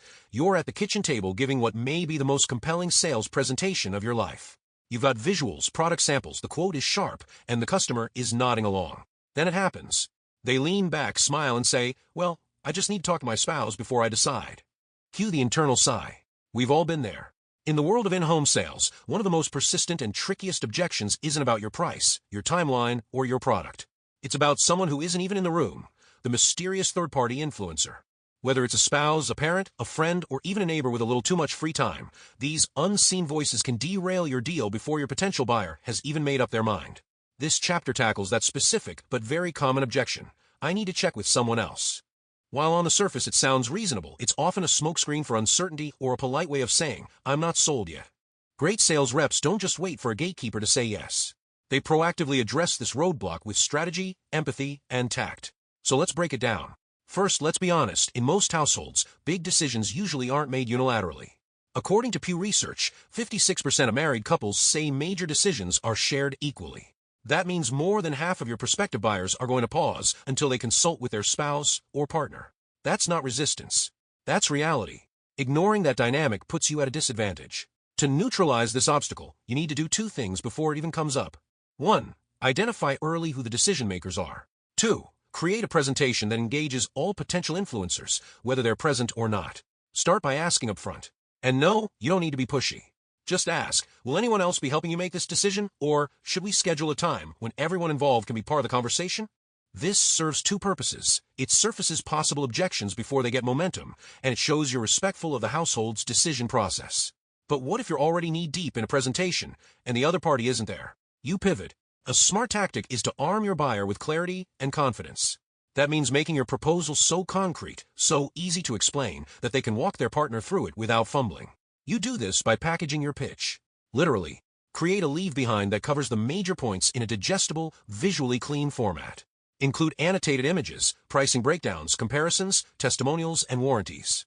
Bonus points if it looks better than what your competitors leave behind, because when that spouse looks at the pitch deck, yours needs to shine. And yes, digital counts. Many homeowners are used to receiving e-signature docs and videos, so consider sending a short video walkthrough or annotated digital version of your proposal. Tools like Sumo Quote make this a breeze. What about when the influencer is actually present but quiet? They nod, smile, but say very little. Here, your mission is engagement. Directly include them in the dialogue. What are your thoughts on this option, or does this address any concerns you might have had? Don't assume the quieter person agrees with everything. If they feel seen and heard, they're more likely to express concerns in the moment rather than veto the decision later. In fact, a 2017 study by Harvard Business Review found that the perception of not being involved in a buying decision significantly decreases a person's satisfaction with the outcome. So make inclusion part of your strategy. And don't just check in for courtesy. Ask meaningful, open-ended questions that help uncover priorities you might not have known existed. Now, let's talk about the classic stall. I'll run it by them and get back to you. At this point, you're either going to accept a delay or build urgency to prompt a decision sooner. One tactic is the option expiration approach. Frame your pricing or special offer as time-sensitive. I can hold this quote for the next 48 hours, but after that it may change due to supplier pricing. Notice this isn't a scare tactic. It's honest. Material and labor costs do fluctuate. Roofing isn't a subscription-based product with fixed pricing. Communicating urgency gives your buyer a reason to prioritize the decision and a talking point when they present the deal to their spouse. Let's not forget emotional alignment. Sometimes people need to feel like the choice is already working for them emotionally before they can pitch it to someone else. That's where storytelling helps. Use real examples of couples or families who made the choice and felt great about it. Testimonials and case studies where both partners were initially unsure but ultimately glad they moved forward can be powerful cues. Also, pre-handle objections for the absentee party. If you know from experience that spouses tend to ask about warranties or payment plans, proactively address those in the presentation. Now, if your partner asks about financing, we offer flexible options including 0% interest plans for the first 12 months. And when you wrap up, set the expectation for follow-up clearly. Instead of saying, "Let me know what they say, why don't we set a quick call for tomorrow so we can address any remaining questions together?" This does two things. First, it keeps the momentum going. Second, it demonstrates that you're a professional who takes follow-up seriously, a sign of reliability. It's also worth saying, don't roll your eyes when someone says they need to talk to their spouse. That kind of dismissiveness can be felt even if you don't mean it that way. Your job is to help the customer navigate their process with confidence, not pressure them into skipping steps. Respect earns more trust than persuasion. In some cases, you might encounter a buyer who wants to go ahead but is nervous about the reaction they might get from their partner. Here's where you pivot from facts to support. It sounds like you really believe in this solution. If you think this solves your problem and fits your budget, I can help you walk through the details with your partner so they understand why it makes sense. This becomes a collaborative effort. Instead of you being the salesperson trying to convince a second party, you become the ally helping the buyer present a confident case. That's a shift in posture that goes a long way. Last point, don't disappear once the presentation ends. Even if they do have to speak with someone else, stay visible and available. Send a thoughtful follow-up email, a short personalized video, or even a thank you text that invites continued dialogue. Third-party influencers aren't your enemies. They're just another part of the buying ecosystem. When handled right, they can become your advocates. When ignored, they can quietly torpedo a great deal. So the next time someone says, "I just need to check with my spouse," don't panic. Smile, nod, and mentally flip open the playbook you now have. Because you're not just selling a roof. You're guiding a household toward a confident decision, even if not all of them are sitting at the table. Resolving internal hesitation and fear out of all the objections that can derail a close, the trickiest one often comes from a silent source, the customer themselves. It's not the price tag, the calendar, or even a skeptical spouse sitting across the table. It's the quiet, barely spoken voice in the back of their mind saying, "What if I mess this up?" Internal hesitation is the final boss of objections. Everything else might be out in the open, but this one hides behind nods and polite interest. It looks like agreement until it's time to sign. Then suddenly the pen gets heavy, and the deal starts to drift.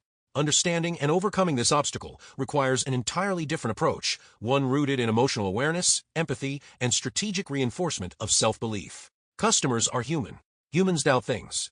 And when they doubt themselves, their ability to choose correctly, or whether they deserve the result you're offering, they freeze. Often, they don't need more logic. They need permission. They need to feel that saying yes to your offer is saying yes to being the kind of person who takes action and protects what matters. One of the most powerful tools to fight this is social proof. Not in the abstract, mass marketing sense. You don't need to quote how many installs your company did last year. What works better is a personal one-to-one comparison. A lot of folks in this neighborhood were in the exact same place before deciding to do this. They weren't sure either. But here's what tipped the scales for them. When the customer sees that others who shared their doubts move forward and are now sleeping better at night, they start to believe they can too. It's not about pushing them. It's about showing them that confidence is contagious. Let's also talk about choice anxiety. Research has shown that too many options can lead to decision paralysis. Even a single decision, if weighted heavily enough, can trigger fear. That's why your presentation should always guide the customer toward clarity, not complexity. Reframe the decision not as do I buy this or not, but as do I protect my home today or keep risking the consequences of delay. Another tactic that works well is introducing micro-commitments. These are small yes the customer can say along the way. Every agreement you earn throughout your pitch, whether it's acknowledging a problem, nodding at a benefit, or laughing at your dad-level roof joke, builds momentum. By the time they reach the close, they've already been saying yes for the last 20 minutes. Here's where body language enters the chat. When a customer is second-guessing themselves, they might not verbalize it, but their shoulders tense. They avoid eye contact. They touch their neck or rub their hands. If you're dialed into these cues, you can pause and recenter the conversation. That could be as simple as saying, I can tell you're really thinking this through carefully, which I respect. Can I offer a perspective that might help? Permission is magic. It shows you're not there to bulldoze them into a decision. You're there to help them move through uncertainty and land on confidence. One subtle but effective method to use here is future pacing. This means describing what life looks like after they've made the decision and everything went well.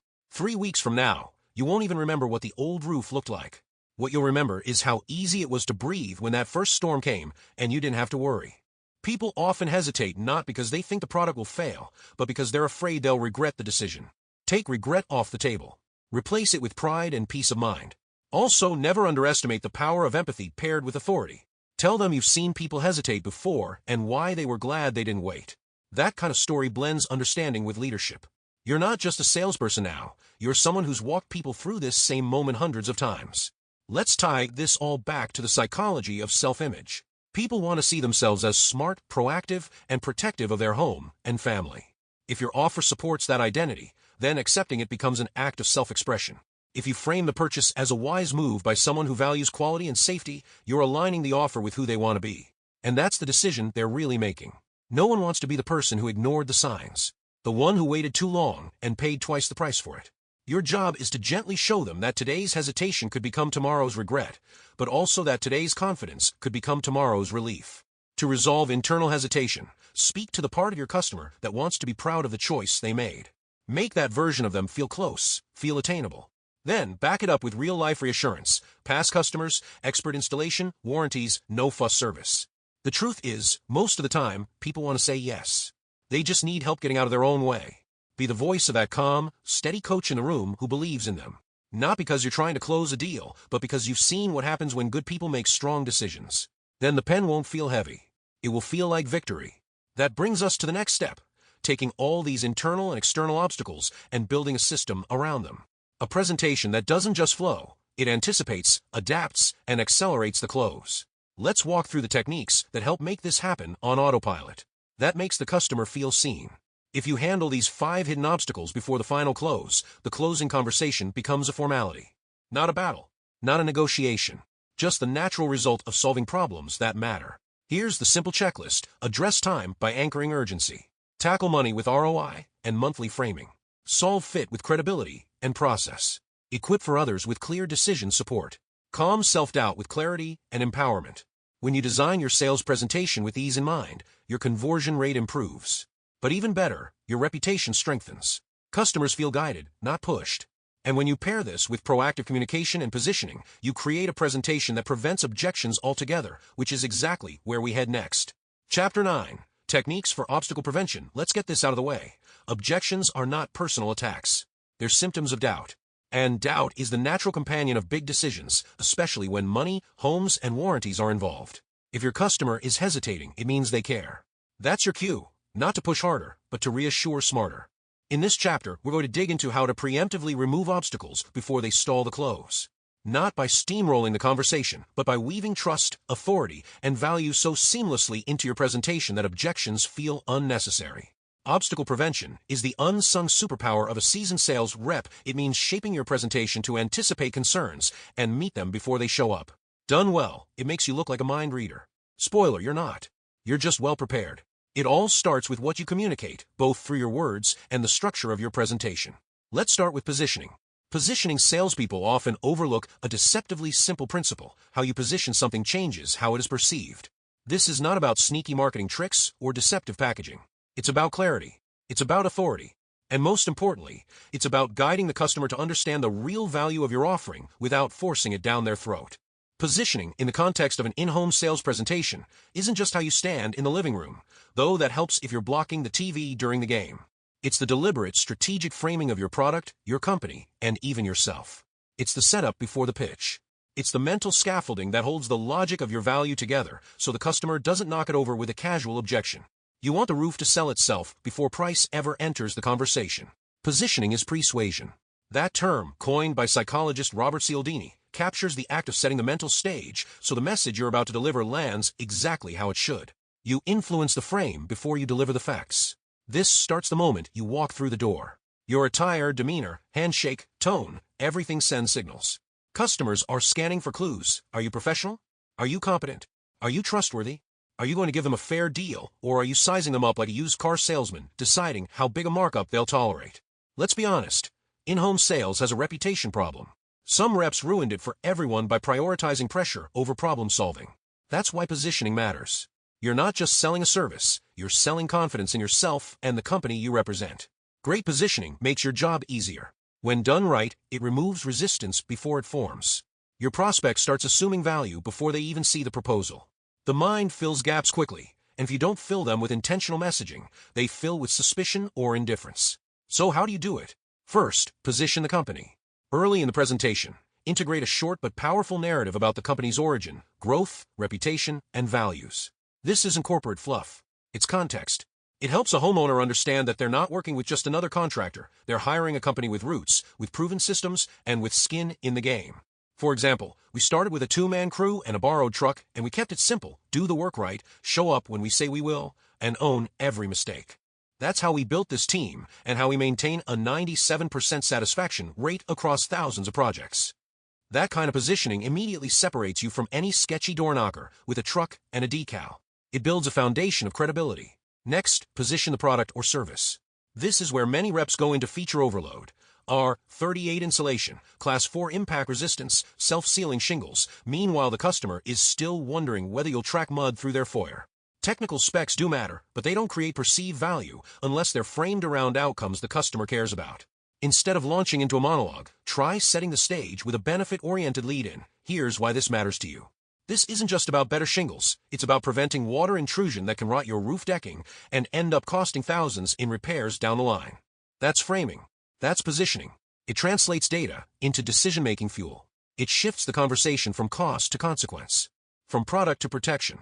But perhaps the most overlooked area is how you position yourself. The rep, the face of the whole operation. Many reps try to be invisible to avoid confrontation. Don't. The customer is buying from you just as much as from the company. They need to believe in your competence, your sincerity, and your ability to follow through. This doesn't mean boasting about how you broke sales records at your last company. It means showcasing subtle authority. Be prepared. Know your stuff. Answer questions confidently without defensiveness. And most importantly, take control of the room without dominating it. That balance earns trust. One effective positioning technique here is the use of predictive empathy.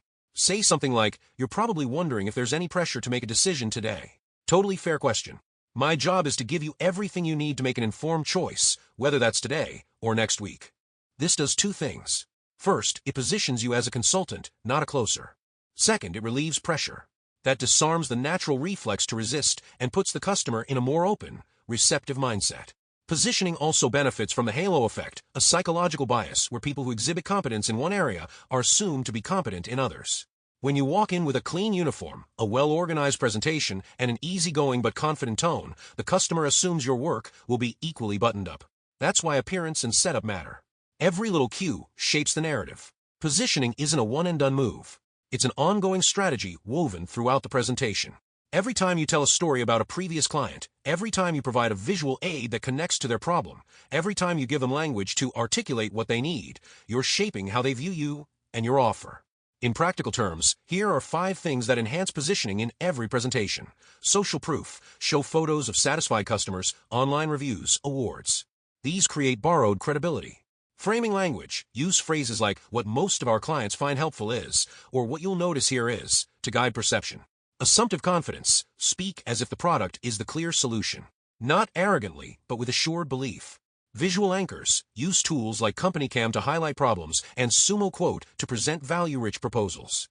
Micro-testimonials. Drop in mini stories of others who faced similar situations and were glad they moved forward.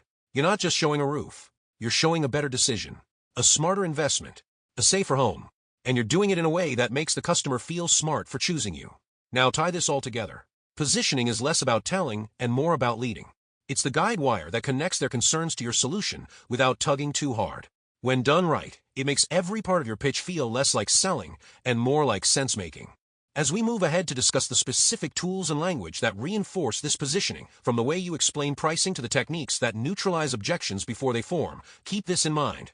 Your positioning is your silent partner. It either elevates your message or undercuts it. And once a frame is set, it's hard to unsee. Fortunately, when you set it right, they won't want to. Language when it comes to winning deals. Most reps obsess over scripts, pitches, and shiny visuals. But what really separates top closers from everyone else isn't their slide deck. It's how they talk. Specifically, it's their language. Not grammar police language. Not buzzword bingo. The kind of language that moves people. The kind that breaks tension, creates trust, and lets the customer feel in control while guiding them toward the decision you both know is right. This chapter is about dialing in that language, the choice of words, tone, phrasing, and timing that prevents objections before they even bubble up. It's subtle but powerful. Master this, and you won't just avoid pushback. You'll build rapport, elevate your credibility, and make customers feel smart, respected, and ready to sign. Let's start with tone. In high-trust, high-ticket selling, especially in the home services space, tone is half the battle. Customers don't buy from people who sound like they're reading a manual.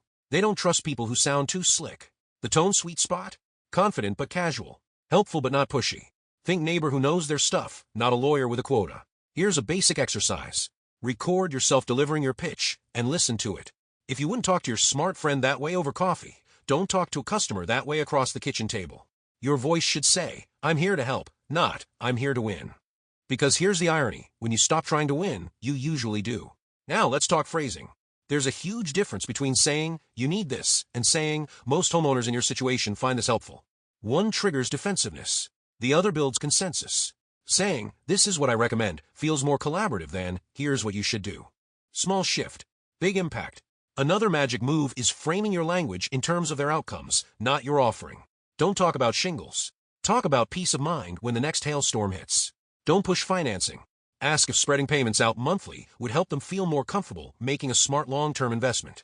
The same principle applies to handling price. Don't say, it's $18,000. Say, that investment protects your home for 25 years, and it breaks down to just over $2 a day, less than your morning coffee. Anchoring cost in daily value is persuasive.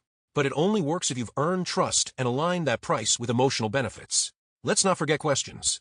The right question, asked at the right moment, does more than any statement. Try saying, how important is it to you to avoid another leak this winter? Or, would it help if we walked through a couple of options together? Questions invite engagement. They turn a pitch into a conversation. And they reveal what the customer cares about, giving you the intel to prevent future objections. One underrated technique? Labeling. Borrowed from negotiation experts, labeling is when you name the emotion or concern without the customer saying it. For example, sounds like you're wondering whether this is the right timing, or feels like you might be comparing this to something else you've seen. This shows empathy. It diffuses tension, and it pulls the objection into the light where you can address it together. Avoid binary language. Statements like, you either want the best or you want cheap, put people on the defensive. Instead, use layered language.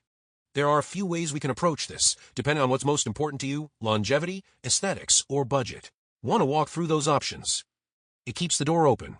It keeps them talking. And then there's pacing. This is the unsung hero of persuasive language. Smart reps don't rush. They pause at the right moments. They let silence do some work. Silence isn't awkward, it's a tool. When you drop a price, pause. Let it sit. When you ask a powerful question, stop. Wait. The pause signals confidence. It gives the customer space to think and engage. Last but not least, sprinkle in conversational authority. This means using clear, grounded phrases that sound confident without sounding robotic. Phrases like, here's what most folks in your situation do, or what we typically recommend when someone's got XYZ going on, sound personal but informed. You're guiding, not pushing. You're experienced, not scripted. When you combine confident tone, customer-focused phrasing, strategic questions, clear value framing, and unhurried delivery, you create a communication style that calms, disarms, and engages. It doesn't just prevent objections, it builds trust, and trust is what closes. This sets up the next layer of objection proofing: how to pair your language with expert visual tools that make the story even more persuasive. Because what you say is powerful, but what they see and feel, that's what sticks. Expert tools and visual aids. The sales rep who walks into a home with nothing more than a clipboard and a smile is competing with someone who shows up with a tablet full of annotated photos, a clean demo shingle, a virtual pitch deck loaded on SumoQuote, and a company cam folder showing similar homes in the same zip code. Which one feels like the expert? Which one feels like the homeowner can trust them to handle a 5-figure roof replacement without losing sleep? This is the power of expert tools and visual aids. They don't just supplement your presentation, they amplify your authority. These tools create clarity, reinforce professionalism, and address doubts before they have time to fester. The customer might not say it out loud, but when they see you pull out organized visuals or product samples, they instantly think, this person knows what they're doing. Let's be honest, most customers can't distinguish between a 25-year shingle and a 50-year one just by looking at them from across the table. But when you hand them both samples and show them how one is thicker, heavier, and better laminated, they can feel the difference. That physical interaction, combined with the explanation, becomes a mini lesson in value. It grounds the abstract in the tangible. SumoQuote, for instance, is more than just a proposal builder. It's a perception machine. A printed quote on flimsy paper with a couple of line items screams, I googled this template. A SumoQuote presentation with full-color pages, annotated photos, warranty comparisons, and local job site highlights says, we've done this hundreds of times. Here's the proof. Let's talk about Company Cam. This tool is a quiet hero in the presentation game. It lets your team capture photos during the inspection, annotate them on the fly, and drop them directly into your pitch. You're not asking the homeowner to trust that there are missing shingles or flashing damage on the west slope, you're showing them. With circles and arrows and timestamps. That's not a pitch. That's a guided tour. People believe what they can see. And better yet, they remember what they can see. The brain processes visuals 60,000 times faster than text. So while you might be explaining the difference between ridge venting and box venting with your words, a single annotated diagram can do the job in 2 seconds flat. That's not opinion, it's neuroscience. You don't need to go full Hollywood, but you should have a visual toolkit at your side. Roof diagrams, cross-section drawings, material swatches, photos of past installs, even videos of your crew at work can bring texture to your explanation. These assets build credibility by showing that you're methodical and transparent. And here's a side bonus. These tools also slow the conversation down just enough for the homeowner to process. Sales reps sometimes move too fast because they know the content inside and out. The customer doesn't. Bringing out a visual gives their brain a chance to catch up. You're not just talking at them, you're talking with them. Expert tools also create. That needs fixing, and we need to act now. This is where your presentation begins to carry real weight. Helping a customer recognize their problem is not about pointing out flaws. It's about teaching them to understand what those flaws mean. The crack in the stucco isn't just cosmetic. The slight sag in the roofing line could indicate a much bigger structural issue. You're not trying to sell panic. You're selling perspective. The key is to move the conversation from surface-level awareness to deep comprehension. That doesn't mean bombarding them with jargon or technical breakdowns. It means using plain language, practical examples, and compelling visuals that turn small details into major decision-making factors. Establishing this early in your presentation accomplishes 2 things. First, it builds trust. When you demonstrate that you understand what matters in their home and can articulate it clearly, you start earning credibility. Second, it creates the conditions for urgency. Nobody wants to throw money at a vague concern. But give them clarity, show them exactly what's at stake, and now the investment makes sense. This process requires a mix of observation, empathy, and storytelling. Start by looking closely at the property. What are the signs that something isn't functioning the way it should? Ask the customer a few targeted questions. Have they noticed any recent issues with heat retention? Any water stains near the attic? Build from their answers. When you listen carefully, you pick up clues about what they value, what they're concerned about, and what they may have overlooked. Once you've identified potential problems, translate those into meaningful outcomes. Don't just say the insulation is thin.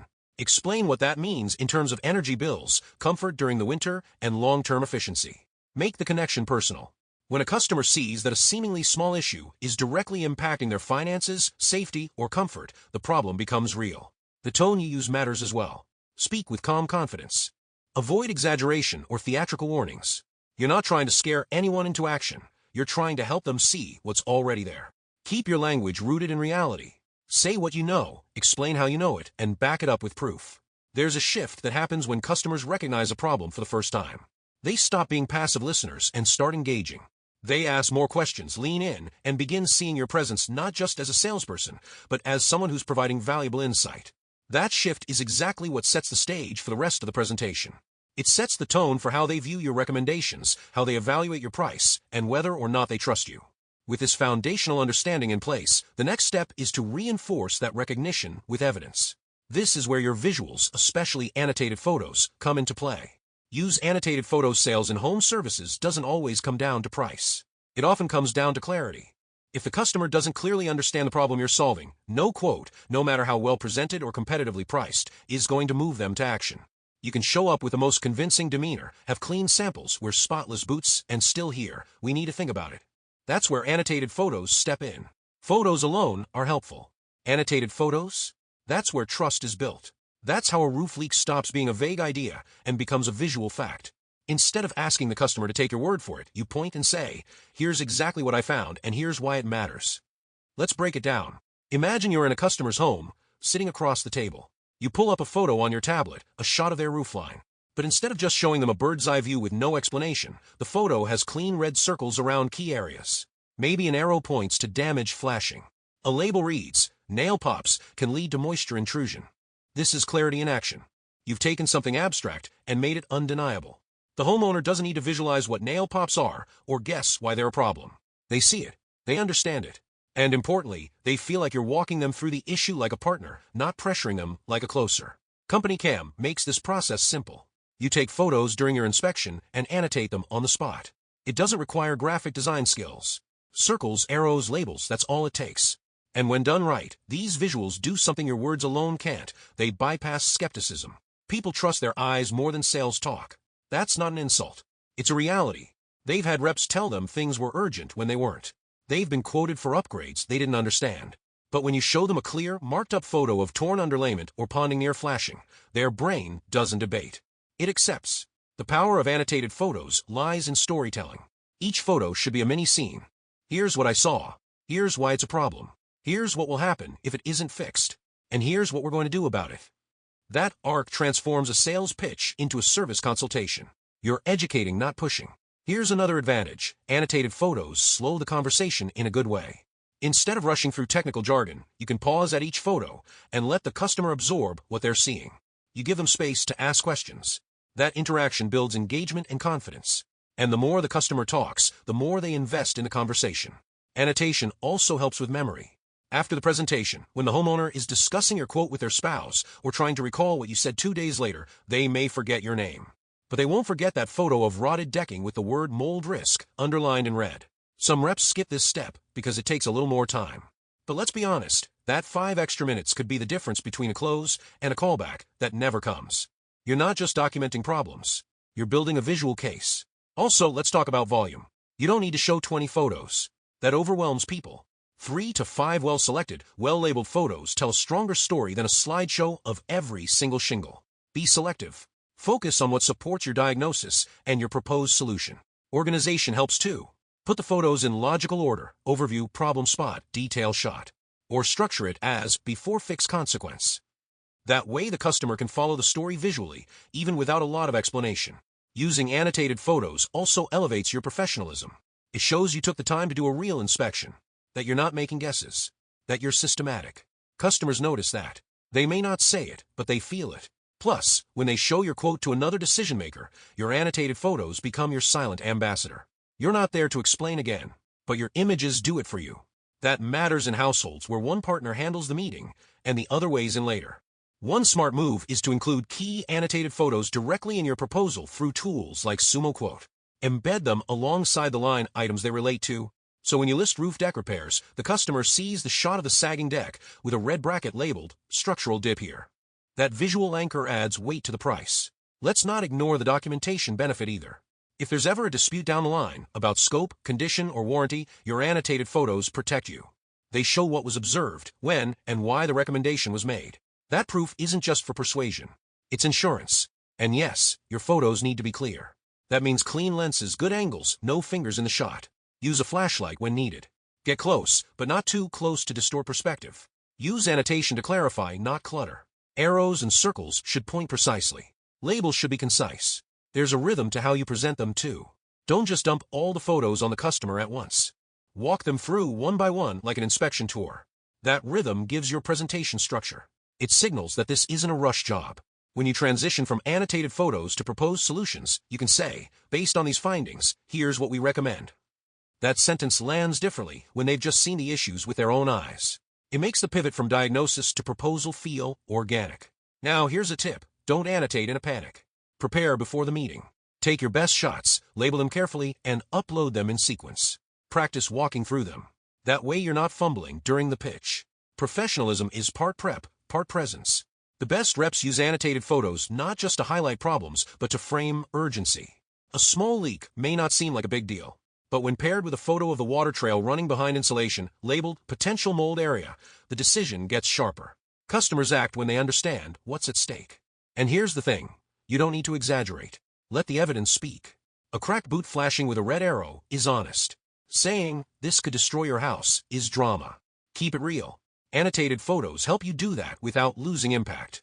So if your sales process doesn't currently include visual documentation with clear explanations, start now. Learn the annotation tools. Practice on dummy photos. Develop a system. You're not just fixing roofs or siding or windows. You're solving invisible problems. And the faster you make those problems visible, the faster your customer gets on board. With visuals now established as a trust-building tool, it makes sense to follow that momentum with another powerful persuasion strategy, before and after visuals. Because once the customer sees the problem, the next step is showing them the outcome they can expect. That's where we go next. Leverage before-after visuals. Sales professionals often rely on logic and data to make their case. They describe product benefits, quote stats, and walk the customer through pricing with precision. All of that matters. But there's a shortcut to belief, one that speaks faster than features and lands deeper than numbers. That shortcut is the before and after visual. These visuals aren't marketing gimmicks. They are trust accelerators. They show, rather than tell, the impact of your work. Instead of describing how a new roof will improve curb appeal or seal out leaks, you present the visual proof. And that proof does something even better than educate. It persuades. The power of a strong before and after lies in contrast. It doesn't just highlight improvement. It frames the pain and the payoff. That framing activates a deeper part of the customer's brain, the part that values transformation, clarity, and decision-making. Customers aren't always motivated by logic alone.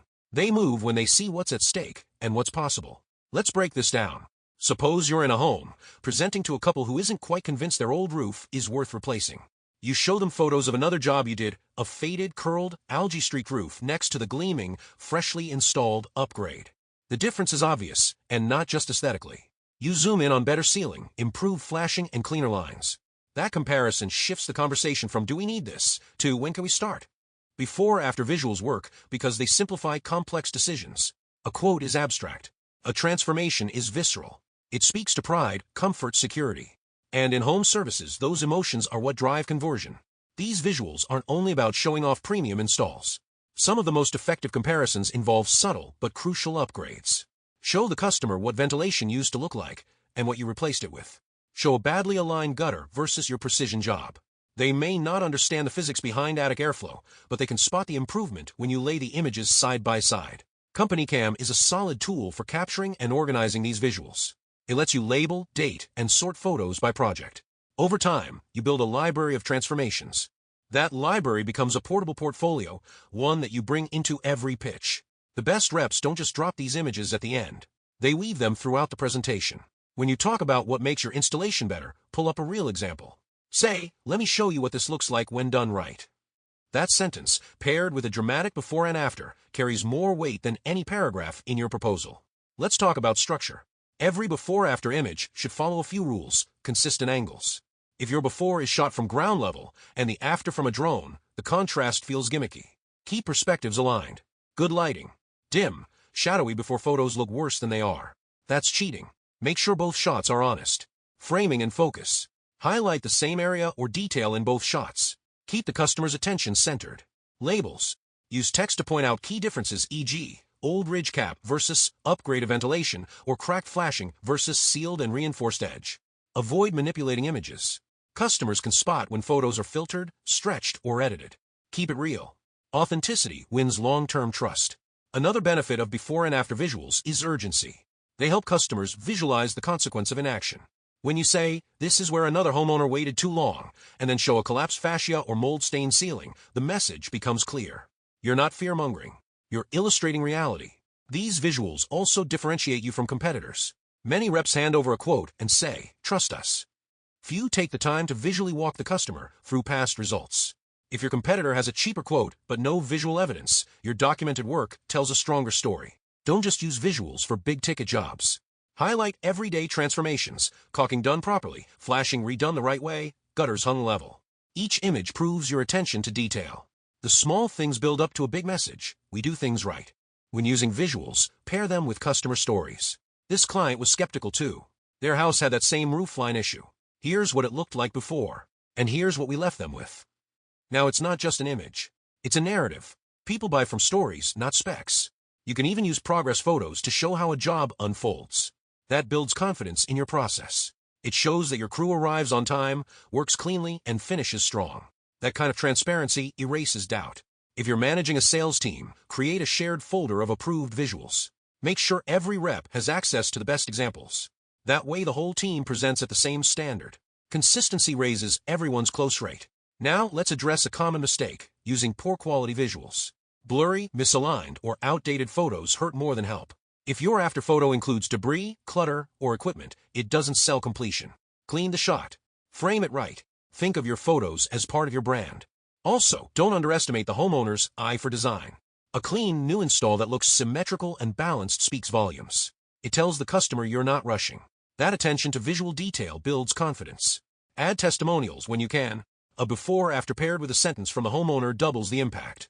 Now, the customer doesn't just see the result, they hear from someone who lived it.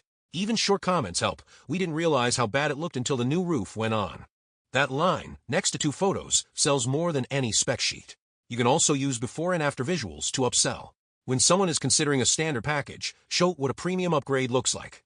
Don't describe it. Show it. A clean fascia wrap or accent trim shown in contrast with a basic install often makes the decision easier. Customers make buying decisions when they can see a clear, improved outcome. That's what before and after visuals do. They turn theory into reality. They answer the unspoken question, "What's in it for me?" When presented well, they also give your sales process a sense of completion. You start with the problem. You explain the solution. Then you show the result. That arc feels satisfying. It wraps the conversation in confidence. In the next phase of your presentation, that confidence is critical. Because now that the customer sees what success looks like, it's time to show them what happens if they choose to wait. We shift from aspiration to consequence. And that's where the final tactic in this section comes in, emphasizing the cost of inaction. Emphasize potential consequences of inaction. Sales reps often feel the need to keep the tone light and positive. And that's a good instinct. Nobody wants to sit through a doom and gloom monologue about roof rot or mold spores while trying to finish their coffee. But there's a difference between being overly negative and being clear about risk. The customer doesn't need fear tactics. They need a reality check. And most effective way to do that is by emphasizing the consequences of inaction. People delay decisions all the time, especially when those decisions come with a price tag. It's not because they're careless. It's because they haven't felt the urgency yet. Your job is to make that urgency real. Not fake. Not forced. Just visible. Every sales presentation has two timelines running underneath it. One shows the benefits of saying yes. The other shows the cost of saying nothing. And too often, reps only talk about the first. But the second is just as powerful. Sometimes more. Let's ground this in truth. Delaying repairs or upgrades in home services usually leads to one of three things: more damage, higher costs, or fewer options. It's not a possibility. It's a pattern. That's the drum you have to beat, not with panic but with proof. Say a customer has deteriorating shingles, soft decking, and visible moisture signs in the attic. You've shown annotated photos. You've laid out the quote. They nod, then say, "We need to think about it." That's your cue to pivot gently. Totally understandable, you say. If you don't mind, let me walk you through what typically happens when customers wait too long on this type of issue. Then you bring up a case. A real one. One homeowner had the same soft decking. 6 months later, they had a major leak that damaged the ceiling drywall. That added over $2,500 in interior repairs. You don't have to raise your voice or scare them. You just lay out the math. Waiting can turn a $10,000 fix into a $14,000 repair. It's not about pressure. It's about helping you avoid that kind of scenario. Specificity is key here. Vague warnings don't work. Statements like, "This could lead to bigger problems," feel like scripts. But when you say, "These cracks let in moisture that can warp your framing," or "These gaps are where rodents typically get in during winter," now it's a real thing in their real house. Visuals help reinforce the message. This is where your photo documentation pays off. Pull up a before and after from a job where someone waited too long. Show the original issue. Then show the expanded damage. Your tone should remain even. Not casual, but calm. You're not trying to push. You're trying to advise. Position yourself as the person who's seen this play out 100 times before, because you probably have. This tactic works especially well when paired with a timeline.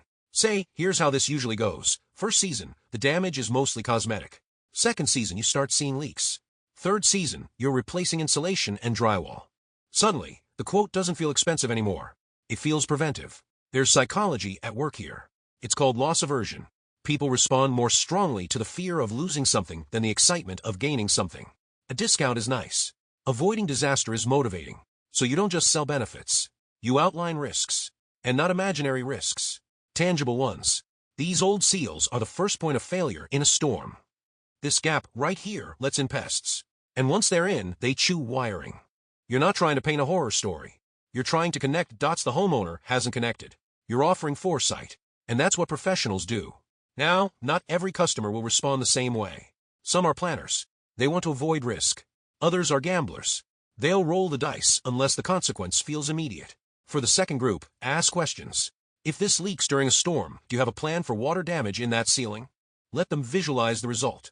People make better choices when they mentally rehearse outcomes. You can also break down the cost curve. Show how repairs become more expensive over time.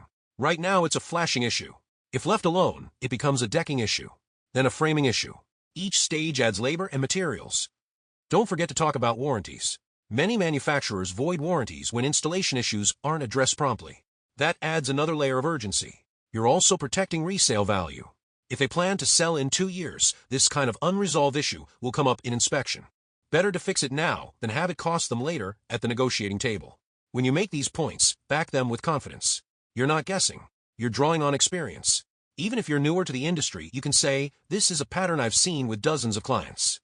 That credibility matters. Let's touch on emotional impact. A damaged roof doesn't just cost money. It causes stress.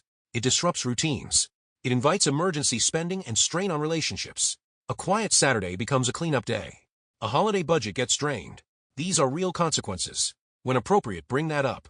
Most people don't plan to spend $7,000 over Christmas to fix something that could have been prevented in spring. I want to help you avoid that. It's honest. It's relatable. Use stories, not scare tactics. Share what another homeowner said, "I wish I had listened when you first pointed it out." That kind of quote, paired with a real example, sticks. Timing your message matters. Don't start with doom and gloom. Lead with education, value, and options. Then, as the conversation matures, show what delay might mean. This isn't about pressure. It's about positioning. You're helping the customer see the bigger picture. You're shifting their timeline from later to now through logic and evidence. You'll hear fewer stall objections when people understand the consequences of pausing. They won't always say yes immediately, but they'll keep your quote top of mind. And when the first rain hits or the first draft creeps in, they'll call the one rep who gave them the full story.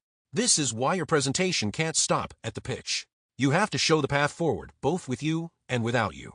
That contrast makes the decision clear. Once you've built this sense of urgency, the next step is showing them how the value outweighs the price. Because now they feel the problem. Next, they need to see the solution as the smartest move they can make. Chapter 6, Objective 2, Elevating Perceived Value, How to Use Psychology to Shift the Customer's Mindset. Sales is more than explanation. It's transformation. When a customer walks into a presentation, they usually come in with one big question. Is this worth my money? Your job is to reshape that question into something more accurate. What happens if I don't do this? Changing the mindset starts with understanding how people assign value. The human brain does not calculate value based on spreadsheet. It builds it through emotion, relevance, and context. This is why your presentation must do more than highlight features or recite warranties. It has to work like a lens, helping the customer see what they gain, what they avoid, and why this matters right now. The concept of perceived value lives in contrast. People assess worth not just by what something is, but by how it compares to what they expected. A roofing job might cost $15,000. On paper, that seems high.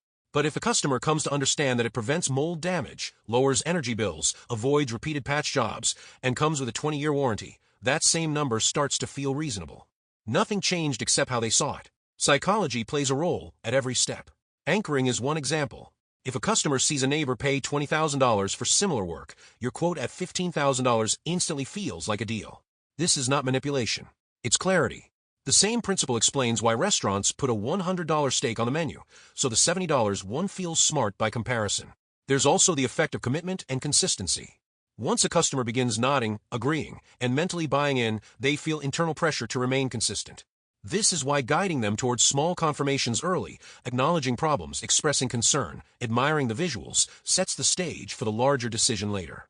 You also need to pay attention to risk perception. Customers are not always calculating whether your price is too high. Often, they're wondering whether choosing your company is a mistake they'll regret. Your goal is to make action feel safe and inaction feel risky. That's the value flip. It's not about justifying price. It's about shifting what feels like the smarter choice. This shift doesn't come from sheer logic. It comes from a blend of explanation, emotional resonance, and confident delivery. The tools you use, the way you speak, and the stories you share all send signals. Are you an expert? Are you trustworthy? Do you care about what happens to their home? When those answers land clearly, value perception follows. Once you understand how people actually make decisions, your job gets easier. You stop trying to argue them into agreement. You start walking them toward realization. You become less of a salesperson and more of a translator. You take what they don't yet understand and present it in a way that feels true to them. This shift becomes even more effective when you integrate storytelling. Storytelling techniques, facts make people think. Stories make people act. That's why in sales presentations, especially in home services, storytelling isn't fluff, it's the framework. It carries emotion, gives structure to abstract ideas, and makes the technical parts memorable. When you tell a customer that your roofing system has high wind resistance, they nod. When you tell them how a previous customer avoided thousands in storm damage because of that exact feature, now they lean in. Let's get one thing straight. Storytelling in sales doesn't mean giving a TED Talk in their living room. It means knowing how to embed short, purposeful stories into your presentation so they support your point, build trust, and give the customer a reason to care. There are 4 core types of stories that work exceptionally well in a sales setting. Customer transformation stories, risk avoidance stories, personal experience stories, brand credibility stories. We'll walk through each type with structure, tone, and strategic use. Start with customer transformation stories. These are your bread and butter. You're taking a customer from before to after. You explain what problem they had, how you identified it, what solution you offered, and the result they experienced. These stories give life to your offering. Structure it like this. Setup. I was with a homeowner in Plano last August. Problem. Their gutters had been overflowing for months, and no one had properly diagnosed the slope issue. Process. We walked through a few options, and they chose the upgraded seamless system. Result. After the next big rain, I got a text. No more waterfall on the porch. It's small, but to them, it changed the whole feel of their entryway. Notice what that story did. It made your technical knowledge relatable. It gave the customer an emotional lens. And it positioned you as competent without needing to say, I'm really good at what I do. Then there's the risk avoidance story. These are cautionary but not alarmist.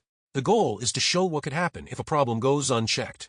Example, I had a client who kept putting off their soffit repairs. I warned them about ventilation issues. 2 months later, they called in a panic. Mold had started forming in their attic insulation. We fixed it, but it added $3,000 to what would have been a $900 job. They told me they wished they'd listened the first time. This story isn't about, I told you so. It's about illustrating real-life cost and consequence. The customer sees the risk as more than theory. They see it as avoidable reality. Personal experience stories build rapport. These don't need to be dramatic. They need to be honest. Maybe it's a project you worked on yourself. Maybe it's the first time you used a certain product and were impressed with the results. These stories humanize you. Let's say you're presenting a premium shingle option. When I had this installed on my brother's home, the thing that blew me away wasn't the look, it was how much quieter the house was during rainstorms. That wasn't even part of the pitch, but the difference was noticeable. This is casual, relatable, and sincere. The customer doesn't feel sold to. They feel informed. Brand credibility stories validate your company. You use these when customers are comparing quotes or skeptical of your reputation. You don't just say you're the best. You tell how your team solved a complex job, delivered on a tight deadline, or handled a mistake with integrity. Last month, one of our suppliers shorted us on a window shipment. We called the homeowner before they even noticed the delay. We restructured the install schedule around their needs and threw in a free screen upgrade for the trouble. That client just referred her sister to us. This story shows accountability and service. That's more powerful than a printed testimonial. Let's talk tone. Stories should sound conversational, not theatrical. Avoid dramatic pauses or exaggerated reactions. Don't say, "I was devastated to see the state of their attic." Say, "I knew we had to act fast because attic moisture can get out of control pretty quickly." Keep it tight. You're not writing a novel. Most effective stories in sales take under 60 seconds to tell. The point is to spark connection, not take over the whole pitch. Use names when appropriate, but never full names or exact addresses. Maintain privacy. You can say, "a homeowner in North Garland," or "a couple near Lakewood," to keep it grounded. And always tie your story back to the prospect. Don't just tell it. Reflect it. That situation reminds me of what you mentioned earlier about your back porch flooding. If we handle it now, you avoid what they went through. That pivot turns a story into a solution. Use tools. If you have photos from a project, show them. That elevates a story into visual proof. Company Cam makes this easy. And when you pair your story with a short photo sequence, it lands twice as hard. You can also borrow stories from your team. Newer reps might not have a deep personal library yet. That's fine. Talk to the install crew, the project managers, or your senior reps. Ask for stories that worked. Collect them, memorize the key beats, and deliver them with sincerity. Build a story bank. Have 6 to 10 go-to stories for various points in your presentation. A gutter repair gone wrong from delay, a family that upgraded and sold their house faster, a storm that exposed a roof flaw you had flagged, a small fix that saved thousands, a crew member who went above and beyond. Rotate your stories based on the customer's situation. If they're nervous about price, use a value story. If they seem skeptical about timing, use a delay story. Storytelling also strengthens memory. Customers remember narrative far longer than data. They might forget your quote number, but they'll remember the story about the dog who wouldn't stop barking at the roofers until the project wrapped and peace returned. Even humor works in small doses. If something funny happened on a job site, and it shows personality without mocking a customer, it can lighten tension. Just keep it respectful and relevant. And end strong. Every story should close with a takeaway. What did the customer learn? What result did they get? What decision did they make? That resolution reinforces the point. Example, they were on the fence about the ventilation upgrade. But once we showed them how it affected their utility bill, they went for it. I checked in a month later, they were running their AC less, and their attic felt cooler. That kind of outcome is why I recommend it so often. That closing loop ties it all together. You didn't just pitch. You proved. Great storytelling takes practice. Rehearse your stories. Refine them. Trim the fluff. Sharpen the insight. Over time, you'll start to sense which ones work best and when to use them. And when you do it right, storytelling becomes one of your most powerful tools. It makes you relatable. It positions you as experienced. It transfers emotion. And above all, it makes the customer care about the outcome, not just the quote. With stories supporting your presentation, you can now begin to shift your prospect's frame of reference from "what does it cost" to "what is it worth to me?" That's the transition into our next key influence strategy, using sensory techniques to elevate perceived value. Sensory influence: when someone buys a product, especially something as significant as a roof or a home upgrade, they're not buying just the thing. They're buying the feeling, the outcome, the comfort. And that's where sensory influence takes the lead. People make decisions emotionally, then back them up with logic. It's basic neuroscience. The more senses you activate in your sales conversation, the more vivid the decision becomes in the customer's mind. That's the power of sensory framing. And when done right, it makes your value proposition feel less like an abstract cost and more like an experience they want to say yes to. Let's start with the hamburger. You're standing in front of a customer who's hesitant about a $12,000 roofing project. You know the math makes sense. You know their roof is overdue. But they're stalled. So you shift the frame. Think about when you're starving. Like really hungry. And someone puts a hamburger in front of you. It could be dry, overcooked, plain, but in that moment it smells good, it looks decent, and you're going to eat it. Not because it's the best burger in town, but because you're hungry. Now they're nodding. Now let's flip that. You're not that hungry, but someone hands you a burger that's got smoked bacon, sharp cheddar, caramelized onions, a toasted brioche bun. You can smell the sizzle, see the melted cheese. Suddenly, even if you weren't hungry, now you want it. This is where you tie it home. That's what value feels like. Sometimes the urgency makes the basic version feel necessary. But when you show people what's possible, how it protects their home, makes it look better, improves resale, now it becomes something they want, not just something they need. This sensory analogy works because it grounds the abstract in the concrete. It activates taste, smell, sight, even a bit of emotion. That kind of metaphor sticks far longer than a bullet point list of product specs. Now, sensory framing doesn't mean theatrics. It means giving texture to your pitch. Let the customer feel the difference. Here's a classic example: shingle choice. You could say, "These architectural shingles are thicker than standard." Or you could say, "These have a dimensional cut." That means when you pull up to your house, you don't see a flat gray surface, you see shadow, depth, texture. Your roof doesn't just look new, it looks rich. One is technical, the other is visual. Even touch can be engaged during a presentation. Bring samples. Let the customer feel the granules on a premium shingle. Let them compare the weight. Let them run their hand along a triple-pane window cross-section. That tactile moment reinforces quality. Sound. Yes, even sound. If you're presenting an insulated window upgrade, explain how it softens outside noise. Don't just say it reduces decibels. Say, you'll notice it the first morning your neighbor mows the lawn and you're still sipping coffee in peace. Now they hear the benefit. This is about triggering the senses that connect value to life experience. Because no customer ever said, wow, those performance metrics sure warm my heart. But they do say, it just felt right. Smell? You better believe it. A roof that leaks creates mildew. Insulation issues lead to mustiness. Use that. Say, when your attic stays dry, your whole house smells cleaner. No more earthy smell on humid days. It's something people don't expect, but they notice fast. Now you're building value where your competitors' quote just lists item codes. Even temperature plays a role. Don't say, the radiant barrier helps reduce energy loss. Say, you'll walk upstairs in July, and it won't feel like you just opened an oven. You'll feel the difference, not just see it on your electric bill. This technique of painting the picture isn't new. It's rooted in behavioral economics. Researchers like Daniel Kahneman and Richard Thaler have studied how people value gains and losses. When something becomes tangible and sensory, the brain registers it as real. That increases urgency and reduces decision friction. So when you present your scope of work, don't just speak specs. Speak experience. Shift from we use drip edge flashing to this detail keeps water from curling back under the roof edge. It's what prevents those stains on fascia boards you see on older homes. That taps into sight and consequence. Or say, the upgraded gutter system? It's not just about handling water. It stops those annoying overflows that create splash marks on your siding and those lovely little puddles you step in every morning. They can feel that in their shoes. The more you incorporate these sensory cues, the more your offer feels full-bodied. Premium. Lived in.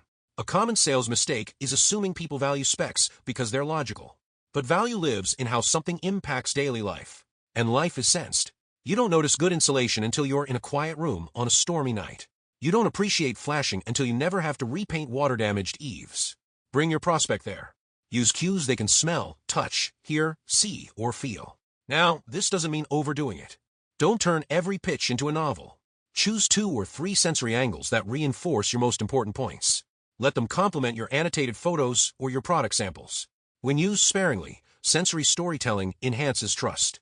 It shows that you understand the customer's world, not just the product, but how it lives in their home. And if you think this sounds too soft, here's a hard truth. Studies in consumer behavior show that emotion-based decision-making beats analytical decision-making in product categories that impact personal comfort, security, and pride. That's exactly where home services sit. This approach is especially helpful when a prospect is comparing your quote to a cheaper one. You can't always win on price, but you can win on vividness. Sure, they might quote lower, but they're using materials that don't seal well. That means you'll still feel a draft by the baseboards during winter. Now, the difference is no longer in dollars. It's in comfort, in peace of mind, in sensory proof. And that is where sales are won. You've now shown the customer how the product looks, feels, and performs in their life. The next challenge is reinforcing why the investment makes long-term sense. That's where we move into the final step of the value-building trifecta, reframing cost as a strategic, long-term investment. Reframing cost as long-term investment, one of the most reliable ways to stall a deal is to bring up price before establishing value. Yet one of the most effective ways to close a deal is to reframe price as an investment. It's not a magic trick. It's a mindset shift, and it works. Here's the reality. Most customers don't wake up excited to spend $10,000 on a roof. That number, on its own, feels heavy. But that same customer spends $500 a month on a car that depreciates the second it leaves the lot. Why? Because it feels like a necessity. It feels like it offers return. And it feels normal because it's broken down into digestible pieces. That's the game. Not hiding the price. Not sugarcoating it. But putting it in context that makes it feel smart instead of scary. The first step is removing the idea that cost is lost money. Help the customer see that cost is really trade-off. They're trading money now to avoid larger costs later, gain comfort sooner, or build equity over time. Example, let's say you delay this repair. You save $2,000 today. But 2 winters from now, the damage expands and you're replacing decking, repainting ceilings, and filing a claim that might increase your premiums. That original $2,000 turns into $5,000 in damage, plus stress. That's not pressure. That's math. Then, shift to what the investment produces. Make it feel productive. Show the return, even if it's not in dollars. This roof replacement isn't just a fix. It adds value to the home. If you plan to sell in 5 years, it boosts curb appeal and passes inspection cleanly. That could mean a higher asking price and fewer concessions. Now the customer is doing ROI calculations, not resisting a quote. Monthly breakdowns work wonders. Customers think in monthly terms: mortgages, car notes, utilities. Breaking a $12,000 investment into a monthly equivalent helps them digest it. This install comes out to about $200 a month over 5 years. That's less than a cup of coffee a day. And it's securing your most valuable asset, your home. This anchors the investment in their real-world spending habits. You can also compare the cost to other common discretionary spends. Families easily spend $5,000 to $10,000 on vacations that last a week. This investment protects your home for 20-plus years. That lands. It doesn't feel like guilt. It feels like perspective. Framing price against risk is another tool. Say, if this job is done incorrectly or with cheap materials, the risk isn't just aesthetic. It's structural.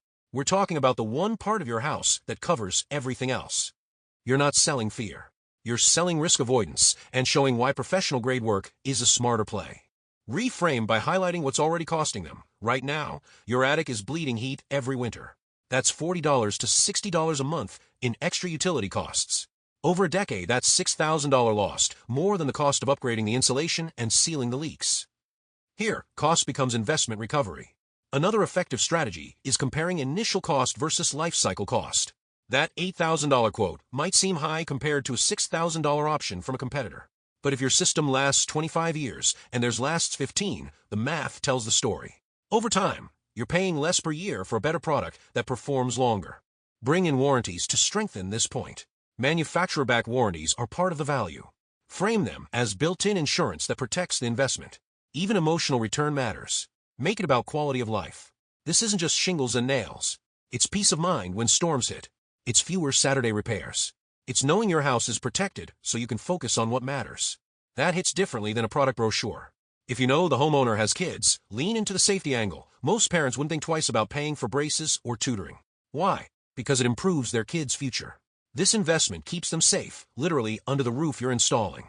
You're making value feel parental, protective, essential. Now, what if they still hesitate? Use deflection logic. Look, you're not deciding if this gets done. You're deciding how and when. The issue won't fix itself. So the real question is, do you want to deal with it now on your terms or later on someone else's schedule? This gives the customer control. And control feels smart. Use industry standards to your advantage. According to the National Association of Realtors, a new roof has a return on investment of over 100%. It's one of the few upgrades that actually recovers more value than it costs. Now you're citing authority. If you offer financing, integrate that early in the cost conversation. We can spread the investment out over time so you don't feel it all at once. Most of our clients choose financing because they want the work done right now and the payments to fit their monthly plans. Here, cost becomes manageable. And always compare to opportunity cost. If you hold off, what else are you investing in that offers this level of return? Most cars depreciate. Most gadgets break. This lasts decades and protects everything beneath it. That resets their baseline. Wrap the conversation with long-term thinking. The best customers I've worked with weren't the ones who chose the cheapest option. They were the ones who asked, what does this decision look like 5 years from now? That's how you know it's an investment, not an expense. You're now speaking the language of ownership, stewardship, and wisdom. Once you've reframed cost, objections tend to shrink. You've neutralized sticker shock by showing return. You've made big numbers feel small by breaking them down. And you've made delay feel expensive while decision feels smart. From here, you're ready to tackle the third and final objective of your sales presentation, addressing objections before they even show up. Because once the customer feels the urgency, sees the value, and understands the investment, the only thing left in the way is fear. And that's what we handle next. Chapter 7, Objective 3, Preempting Objections. When a sales rep reaches the final third of a presentation, the temptation to rush is strong. The customer seems interested, the problem is clear, and the value has been articulated. But this is exactly the moment when many deals go sideways. Not because the customer wasn't convinced, but because they weren't ready. Objections don't just appear at the close. They build quietly during the conversation. The third objective of a strong presentation is to dismantle those objections before the customer even thinks to voice them. This approach isn't about being pushy. It's about being prepared.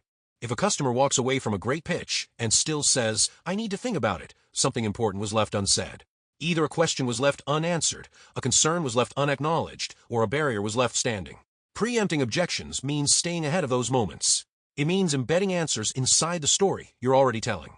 Customers rarely speak their concerns directly. Instead, they give you signals. A longer pause. A nod that doesn't match their expression. A change in eye contact. When these moments happen, the average rep charges forward, hoping momentum will carry them through. The experienced rep slows down and circles back, because concerns unaddressed become objections at the close. There are patterns in what customers resist. They fall into 5 categories: time, money, fit, others, and self. These are not objections in the traditional sense. They are obstacles, emotional or practical barriers that stand between agreement and action. Addressing them up front removes friction from a final step. The first is time. Often the customer agrees the issue is real, but they question its urgency. Can this wait until next season? If you've done your job explaining the consequences of an action, this objection rarely surfaces. But it's still wise to fold time-sensitive facts into your early points. Mention seasonal delays, contractor availability, or weather forecasts. Paint a picture of what scheduling looks like later in the year versus now. Use phrases like, "Most homeowners in this area handle this before summer," or "This timeline helps you avoid peak season slowdowns." The goal is not pressure but perspective. Money is next. No surprise there. Price sensitivity is real, especially when the scope of work isn't clearly understood. The key here is layering value before the number is introduced. If the price appears before the benefits are fully established, the customer is forced to judge based on cost alone. That's a losing setup. Instead, bring up value repeatedly. Show what they gain, what they avoid, and what it all adds up to. Then, when the quote is revealed, it's backed by context. Anticipating the money concern also means acknowledging it. Don't pretend price isn't a factor. Say something like, "This is a significant investment, and that's why we focus on delivering long-term returns." That phrasing signals confidence. It also creates alignment. You're not glossing over the